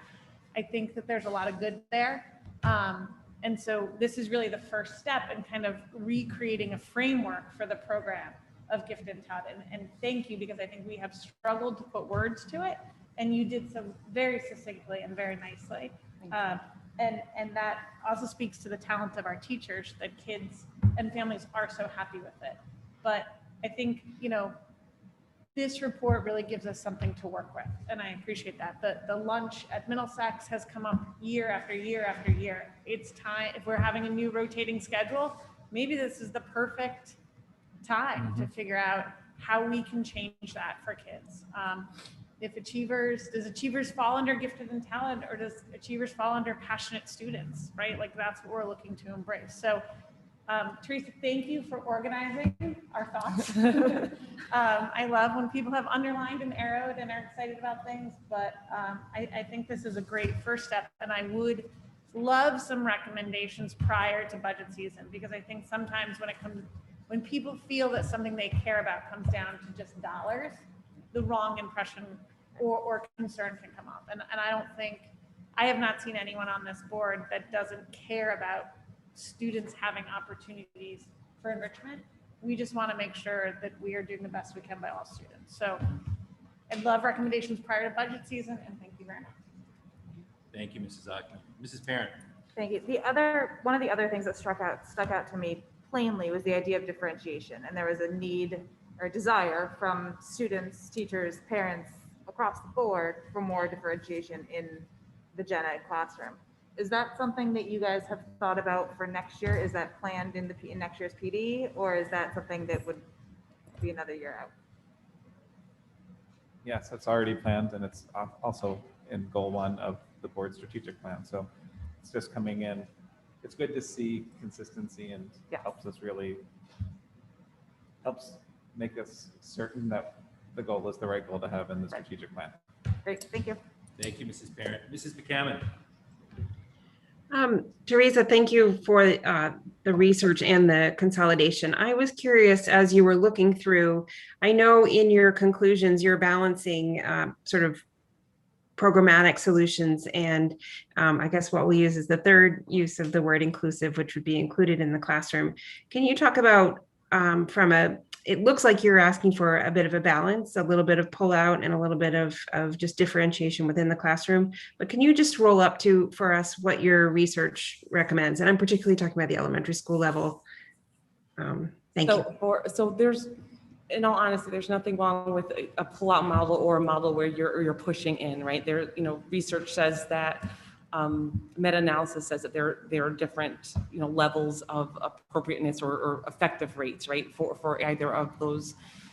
So there's nothing wrong with a pull-out model. I think what parents surfaced as a concern and what kind of kept coming back as a concern when it came to that was really their overall question was what's happening when they're not, right, in the IDEA program. How are they being supported when they're not? And then looking at that, I would say that it kind of like with an IEP, right, where you have a student and some students actually might need more. One of the considerations that are there is that to identify students by their area of gift, and you're doing all these great assessments to identify students, but they're not actually being it's not being differentiated even within the gifted curriculum, right? Everyone, if you're gifted, you go into the gifted classes and you're still getting the same gifted curriculum. So a consideration is to identify the student's individual gifts and areas of strength so that you can actually use that and balance that to leverage how much differentiation is needed or how much time even might be needed to really support a student. Because it is really a continuum of learning. And so that would be my suggestion. I look at balancing it by students, by an individual student's need for gifted, for differentiation at a higher level. If that makes sense. Sorry. Can I build on that? Yeah, thank you. Can you build on that? And then also you touched on twice exceptional differently, and I understand there is a process there, but if you're looking at a twice exceptional student, how do they fit within that sort of spectrum that you've identified? Well, because technically you really need to be working together with your special education teacher, right? So if you have a twice exceptional student, you have to look at the whole child. So you need to address any gaps or anything that you need to help close that, but you also need to be able to enrich. And their area of disability might be in reading, yet they might be off the charts in another area, right? Whether it be art or whether it be math or so really there has to be a really close alignment, and that's what was articulated when I during my time with the teachers, is that there's a close articulation with the special education teacher along with the gifted teacher in order to make that blend so that students are getting what they need. Thank you. Any other board questions or comments? Mrs. Ritchie. I don't mean to be funny, but maybe we can consider changing the name as well, because IDEA can be confusing to people because it means two different things. So I think we should move in that direction as we move along in this process. Anything you wanted to do to close out, Dr. Adley? I just want to thank Theresa because, and I think the board has a good sense and have passed on also their appreciation, because once you go through it and you can see the comprehensive nature of it. I guess I'd ask the board, would you like to continue to discuss this at the retreat or the next board meeting, just to do another re-reflection on it? Would that be appropriate? Yeah, I think we wanted to hear from Theresa and the great job that she did. I think, most board members have read through it.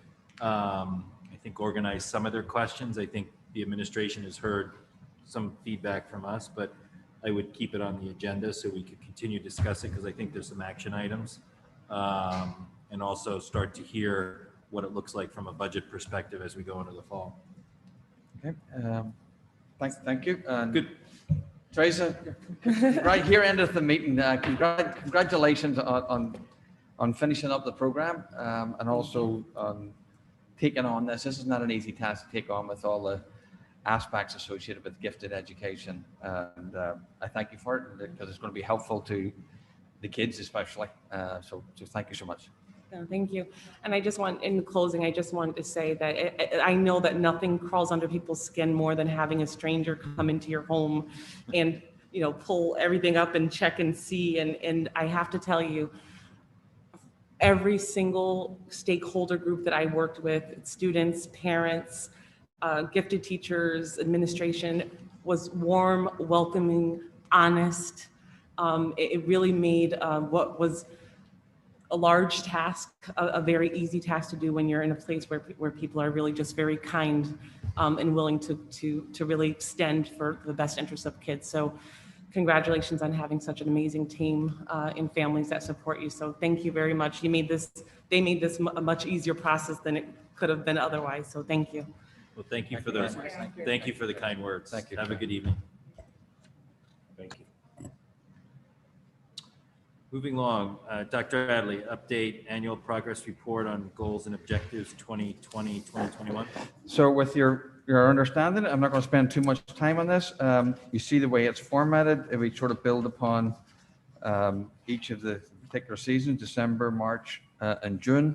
I would say that the board should feel these are board goals and working collaboratively together with administration. I think in the given year that we have had, given the amount of education our kids have received, some of the projects that we've done, I feel it was actually encouraging to do a wee bit of reflection on some of the things that we've actually achieved together and moving some of these initiatives forward. I'm not just going to go over all this with your understanding, but I'm certainly happy to comment on anything that's there. But I think for the most part, we have hit the goal. We've met the goals.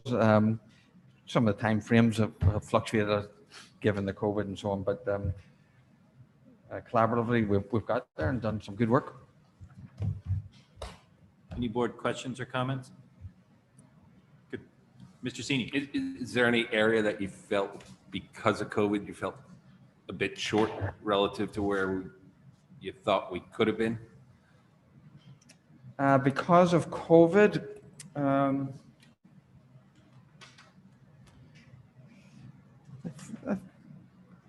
I think just probably if Chris was here, I'd really focus on the teaching and learning aspect, right? Okay. Because that's the most important. The other stuff I think we were able to get done. Now we were able to get the teaching and learning, but that's the most important part, right? That was impacted in one way or the other, right? Or in different ways. So that's the one I would like.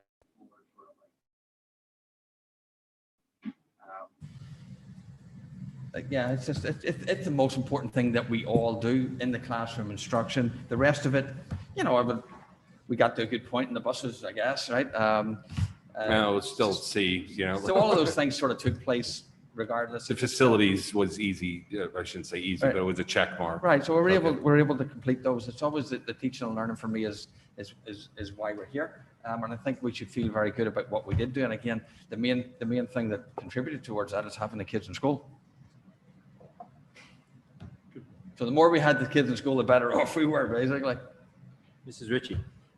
Just under advanced teaching and learning, with the summer curriculum updates and revisions, as that starts to unfold, if the board could just hear a little bit more about what that includes and some examples, that would be helpful. Appreciate it. Thank you. Good. Thank you. Moving along, discussion and possible action on proposed athletic field trips. Mr. Manfredonia. Yes, hi, good evening, everybody. The set of field trips you see in front of you here are trips that the board has seen before. You might recall last year, the board did vote on and approve many, if not all, of these trips that you see in front of you today. However, because of COVID and the pandemic, none of them actually took place. So these trips are again placed in front of you for approval tonight. We rely on the fact that the district will be in a place where we will be able to send our students safely out to these various events. We also rely on the fact that they have to qualify for many of these events as well. And so I'd be happy to answer any questions you have about any of the trips you have in front of you this evening. So any questions or comments on the trips we have in front of us? There's 1, 2, 3, 4, 5, 6, 7, 8, 9. Any questions or thoughts? Mrs. Ritchie? No, just a comment. Chris, thank you for this. I'm happy to see them again, and I hope that our students and athletes can participate because I know how meaningful all of these athletic competitions are to those athletes. So thank you, Chris. Thank you. Mr. Brown? Can I make a motion to approve in a batch? Yes, I'm fine with that.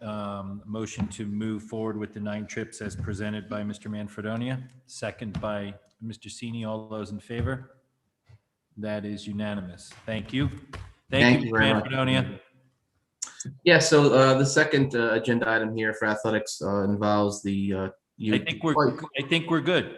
the gift. Oh, the gift, sorry. The gift, right, sorry. The gift. I was like, Athletics Part 2. Still babbled. Thank so you. Twice a year, the Blue Wave Booster Club will canvass our coaches and ask them what are the nice to haves in their athletic programs that's not provided by the Board of Ed. This you have in front of you are the requests from our fall and winter coaches. You have 2 requests here. One is for the girls basketball sign to be replaced. The signs you see, the games of the week that you see as you pull in High School Lane was just due to weather, with the grommets ripped off and needs to be replaced.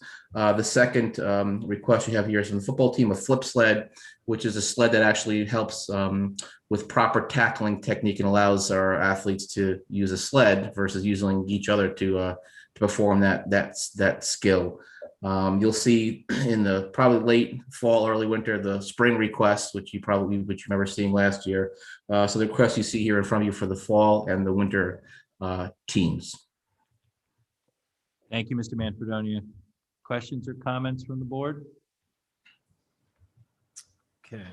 May I have a motion to move forward with the gift from the Blue Wave Booster Club for the DHS varsity girls basketball sign and the DH varsity football flip sled? Mr. Maroney, second by Mrs. Achman. All those in favor? That is unanimous. Thank you, Mr. Manfredonia, and thank you to the Blue Wave Booster Club for the ongoing generosity for providing this stuff for our student athletes. Thank you very much. Thank you, Mr. Deneen. Thank you, Mr. Manfredonia. Thank you, Chris. Thank you, Dr. Adley. We will move forward with Mr. Rudel, annual report on donations. So we've received over $350,000 in donations or gifts this year through the generosity of various organizations. Just some quick items to highlight. The Blue Wave Booster Club did donate a high school wrestling mat for over $8,600. 4 fans were donated for the gym at Holmes by the PTO. The story walk at Hindley was donated by the PTO. Corbin Cares donated a significant amount for staff meals. And then again, the Darien Foundation, the largest gift of $213,000 for the STEM robotics. Then there's also donations accepted by the superintendent of principals attached to this report also. So we did highlight some items that were donated that were below the threshold for the board, just so that they can see them. They range from some music equipment, such as a flute and a baritone horn, some visiting authors, some Adirondack chairs, some recess equipment, bike racks, indoor recess games, and materials. All the various PTOs of the school did make donations to each of the schools. Great. Thank you, Mr. Rudel. Again, incredible philanthropy and donations through a lot of great organizations that support our district, our students, our athletes, our theater, our music. It's incredible. So thank you for all these donations. Board questions or comments? Mrs. Achman. I know on the robotics initiative, we had some questions about stipends and how that fit in with the contract. Where did we land on that? Sure. We are going to go ahead with the volunteers, and if for the actual volunteers who actually participate, we'll support them through professional development with the funds. So it's a status. We're going the same way as we would normally do it with the clubs. Okay. Thank you, Mrs. Achman. And go ahead, Mrs. Achman. I had one other, and I don't know if Chris is still on or if I'm remembering correctly. Were the huddle cameras that were going to be installed a gift, a previous year's gift? I just don't remember where those are going to show up and when they're going to be implemented. I have to ask Chris that question. Are you still with us, Mr. Manfredonia? You should have disappeared when the going was good, Mr. Manfredonia. It's okay. It Is he doesn't there? need to hold us up tonight, I but if think, someone but can get back it's to a me good on point public. because the question has come up about were going to be installed, what they were going to be used for. Sorry, I heard my name, but I didn't hear the question. I apologize. Sorry, you almost got away. Chris, I can't remember, and my apologies. If the Huddle cameras were a gift, and were they last year or this year, and when will they be installed?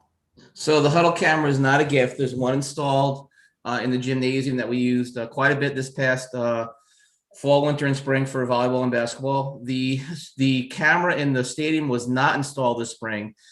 They were not able to. There was not ready for lacrosse. Quite honestly, they didn't have the diagnostics to set it up for lacrosse, and they were only giving it to those schools who are offering spring football, which we were not offering. So we expect to have one this fall, but this one in the stadium was not installed this spring. Okay, thank you. Thank you, Mr. Manfredonia. Okay, thank you, Mr. Rudel. Moving along, discussion on the May 2021 financial report and possible action on proposed budget transfers. Mr. Rudel. So this is the financial report through May. We are forecasting a positive balance of $1,259,051%. General education RCs make up a positive $422,000. Special education RCs make up a positive $750,000, with a little more than half of that being in excess cost reimbursement. And reopening expenditures are positive $85,000. COVID reopening expenditures stand at just over $3.6 million. We received grants of just under 1.1. There have been transfers of $840,000, and then the supplemental appropriation of 1.78 million, which leads us to the $85,000 positive. The changes in the reopening expenditures, a small adjustment to the campus monitors, a cancellation of the weekend cleaning contract, and we did have a resignation of one of our LPNs, so some salary savings associated with that. Overall, the forecast went from 1.1 million to 1.25 million. The large changes are adjustments in legal fees, health insurance, accumulated savings, and some supplies, materials, travel, and dues accounts. We did have a resignation in the copy center, workers' compensation, some changes in utilities, special education tuition, campus monitor that I mentioned earlier, the COVID cleaning contract for the weekends, and then the LPN. Overall salaries are forecast to be a positive 479,000. Interns remain positive at 46,000. Clubs and councils 17,000. Salary savings and turnover 314,000. Contract support better than expected non-certified contracts 48,000. And reopening expenditures are 52,000. Operating expenditures are a positive 439,000. Again, legal fees are a positive 126,000. Tuition reimbursement about 8,700. Supplies, materials, travel about 25,000. Special education transportation about 178,000. Special education tuition about 63,000, and then the COVID reopening expenditures of 32,000. Now, fixed expenses are a positive 55,000, really led by regular transportation of $32,000 in savings. Some small savings in property insurance, workers' comp, small projected $40,000 in utilities. Equipment is essentially flat at $298. $206 are related to technology equipment in the COVID account. Hey, Rich, could you just make sure you speak up a little bit? I've got some people saying there. I know it's tough with the mask, but thank you. Total revenue is a positive 284,000. This is largely led by excess cost, which we did receive a reimbursement rate of about 80%. So we did receive $374,000 above budget. Building rentals and field rentals are essentially a wash, and then ELP tuition is down about 91,000, and there are no transfers from month to month. Thank you, Mr. Rudel. I'll open up to board questions or comments. I'm sorry. Mrs. Achman. Can we get a little more information on the long-term subs? We're up over $900,000. Sure. What's going on? Sure. So we are over $900,000. A combination of that are employees who are covering for teachers or staff members that are currently getting paid, which goes against that initial budget of $475,000. We did have a number of teachers who took unpaid leave of absences. And so throughout the year, there have been budget adjustments or transfers that have taken the salary savings from those individual line items into long-term substitute accounts to account for that in the appropriate account. Yes, go ahead, Mrs. Ackman. Sure. Just a heads up to the finance committee, we usually take July off. I think we're going to try to meet. I followed up, as I said I would, with the superintendent, the finance director, and the chair, just to really understand. I think what's going on probably is some just differences in tracking now with trying to align to the chart of accounts. So we'll just kind of meet and come back to the board with observations, support, recommendations. So I will look to gather us, and I'm sorry to do it again to us, but I will look to gather us. About it anyway. Yeah, and get it done. So should I just hold my question that I was going to ask for Rich to give an overview of this breakout of accounts, or do you want to? So Why don't we get together and, Okay. and do it, and then we can come back to the board with like a comprehensive understanding. I Yeah, think we that's the best way to go. we have a comprehensive communication to go of what those changes were, so we're happy to Okay, present good, those. because I think there needs more clarity for the board and for the public so that we're transparent as we move forward. in the budget So, process. Mr. Sini. I'm sorry, so this is a finance committee meeting that we would gather the information at, be No, presented? I think the takeaway from the last finance committee meeting was that we need a high level understanding from the administration as to what these changes are from a chart of account in terms of breaking out some of the lines. So I think the administration has agreed to provide that information just to get everyone on the same page. Got it. So it's going to be presented either to the board or Yes. the finance committee. Okay. We just felt, I think it's better to start at the finance committee meeting. They can dig into the details and ask the questions and then present it back up to the board. But we're not having a July meeting. So when will No. we do that? Well, I'm going to email you all. Okay. We're going to try to find dates. Got it. Yeah. Okay. Thank you. I It will lost be you there. done before we close out our Yes. financials for the year. Thank you. And- Okay. And just Got to be it. clear, right now, we don't have a July or August meeting for finance committee, so usually. we're gonna schedule something. Yeah. Okay, great, Which thank you. makes sense. Good. Thank you. Thank you, Mrs. Ackman. Thank you, Mr. Rudel. Any other questions or comments? Great. Thank you. First reading and discussion on proposed schedule of the 2021-2022 regular Board of Ed meetings and subcommittee meetings. Dr. Adley. Those are the dates. There is a question. February date, I believe, in there. And I just don't have mine in front of me, so I'm just looking at. Michelle, could you just scroll down a wee bit, please? And I think we included in there the subcommittee meetings too. I will say, I think that has been helpful to schedule the subcommittee meetings because it sort of drives the work a little bit. So it's been helpful, certainly this year it has been. So we've listed some of those dates also for consideration. Okay, so this is a first reading, no action this evening. Questions, Mrs. Ritchie? Just on, with finance committee, it appears that the meetings are being held right before a regular board meeting, but then with facilities and policy, it seems like the meetings are taking place right after. And I just was wondering why, because then there'd be a gap in time before the next regular board meeting after the committee meeting. So I'm guessing that was done purposely, but curious. Yeah, it was done. It was done purposely. I'd like to recall the reason why it was done purposely. I'll have to ask my assistant, Nadine. Well, we but I'll usually look have at it. transfers, right? Yeah, I'll look at that. I'll look at that. The finance committee has to meet before. Right. I Oh, can't yes. speak to policy or facilities. You may have a reason, which. It just let seems us like know, a but large, finance has to. the meetings tend to be right after our board meetings. And then there's like a week and a half until the next board meeting. So I'm I'll just take a wee look curious. for the second reading. I of just, this. it's not a big deal. I'm just curious why we had such a gap in. Good question. Thank you. Mrs. Perrin? I'm going to strongly suggest that we reschedule that February 25th meeting and find another date, because meeting during Feb break, Say not that a- again? Yeah, right. not a great idea. Right. For the board right, meeting. Right. Oh, yeah. Yep. Yep. Okay. Good. All right, so we'll move on. Thank you. Moving on, action items, personal items, appointments, budget control positions, resignations, retirements. Ms. Sion.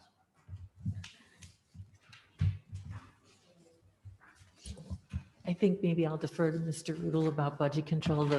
We're continuing to hire and we still have a few people who are dribbling in with resignations and retirements. So the change from the last month's enrollment, Oxbridge, fourth grade did tip a section based on the current enrollment. So we are requesting 3 sections from budget control: Holmes third grade, Tokenique third grade, and Oxbridge fourth grade. Okay. Mrs. Parent. Can I ask a process question? It's my first year doing this. So we don't actually get our appropriation until July 1, right? So if we approve this tonight, is there a provisional something in the motion that says something to that effect? Good question. There- Mr. there- Rudel is there there. should be. Mrs. Ahmed, yeah. We can't Subject- spend money we don't have. Right. Yeah. So can we actually take action on this tonight?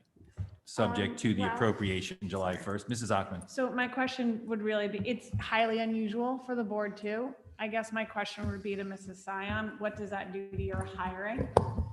So this year, there is a significant teacher shortage and we are losing teachers. I mean, I don't want to make it dire, but it's relatively dire. We're losing teachers every time we go out to interview to people who are moving along more quickly in the process. So if there's any way that you can do it contingent or otherwise, you would really help us out. We have 3 to interview with Dr. Adley. So my suggestion might be that whatever the motion is allows for some sort of provision, assuming the appropriation is received in the full amount as of July 1, we are releasing budget control, which I think would allow you to enter in at least into interviews, if not contracts. So I would make a motion to release 3 sections of budget control subject to the July 1st appropriation coming into place, allowing you to do the hiring that's needed to fill these positions. Just throw a year on that, just so we're very clear of the fiscal Thank you, year. Mr. Sini. Good. So a motion to move forward with 3 budget control positions for the 2021-2022 school year for Holmes third grade, Tokenique third grade, Oxford fourth grade, prior to the appropriation of July 1st, 2021.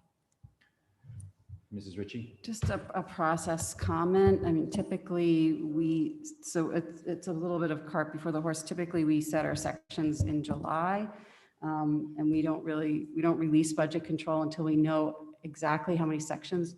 So we're not at this point setting sections, but we are preemptively approving the use of budget control. So it's not how it's been done since I've been on the board. I'm okay with it because it sounds like with Marge, there's some urgency in terms of hiring.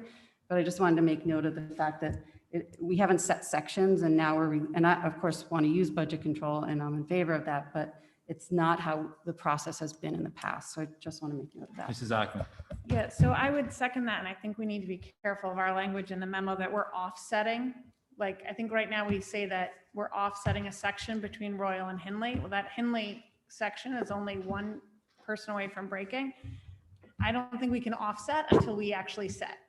And so I would just caution us, because this is so unusual to do it without setting sections, that we be careful in our language so no one thinks that their section is set, their number of sections is set. We kind of saw what happened with Oxbridge. Sometimes you end up over. And I would hate to kind of put that stress and worry on the public. We will set sections in July. So I think right now what we're doing is releasing funds so Mrs. Sion can go on an interview and have money to offer a contract. But I don't think we are setting, my understanding is we are not setting sections at this moment, because I'm not That makes sense. prepared to set sections. It's basically as needed. Yeah. Yeah. So the motion is to release funds from budget control to allow Marge Sion to do the hiring needed prior to the appropriation of July 1st. Is that second? Mr. Wait, Seen? I'm sorry, can we just go back to the motion? Yeah. So how can we release funds when we don't have them? We don't have the funds until July 1st. So I'm So just. can I make a suggestion? Well, go ahead, Mrs. Achman. Because I think what we are doing is assuming the full appropriation on July 1st, an immediate release of 3 sections of budget control for the purpose of hiring 3 teachers as indicated by the enrollment numbers. Sounds good. Did you capture that, Mrs. that again. McCammon? Do I have a second? How about I email it to you? Okay. Second on that, Mrs. Ritchie? All in favor? That's unanimous. All right, Mrs. McCammon, we'll follow up with an email, all right, Mrs. Sion, so you can move forward with that. Okay. Thank you very much. Thanks for the conversation.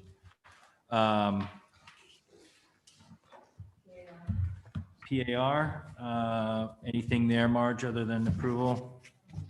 Motion to approve the PAR as presented. Mrs. Payne, second by Mrs. Ritchie, all in favor? Thank you. That is unanimous. We will move Michelle back to public comment. Good evening. If you would like to speak during public comment, please click the participant's icon at the bottom of your Zoom screen. When it is your so you are unmuted for public comment. You will have up to 3 minutes to comment. There are no raised hands at this time. Okay, thank you. Thank you for all those listening and for all the comments this evening. Much appreciated. Have a good evening. Do I have a motion to adjourn? Mrs. Ritchie, second by Mr. Sini. All those in favor?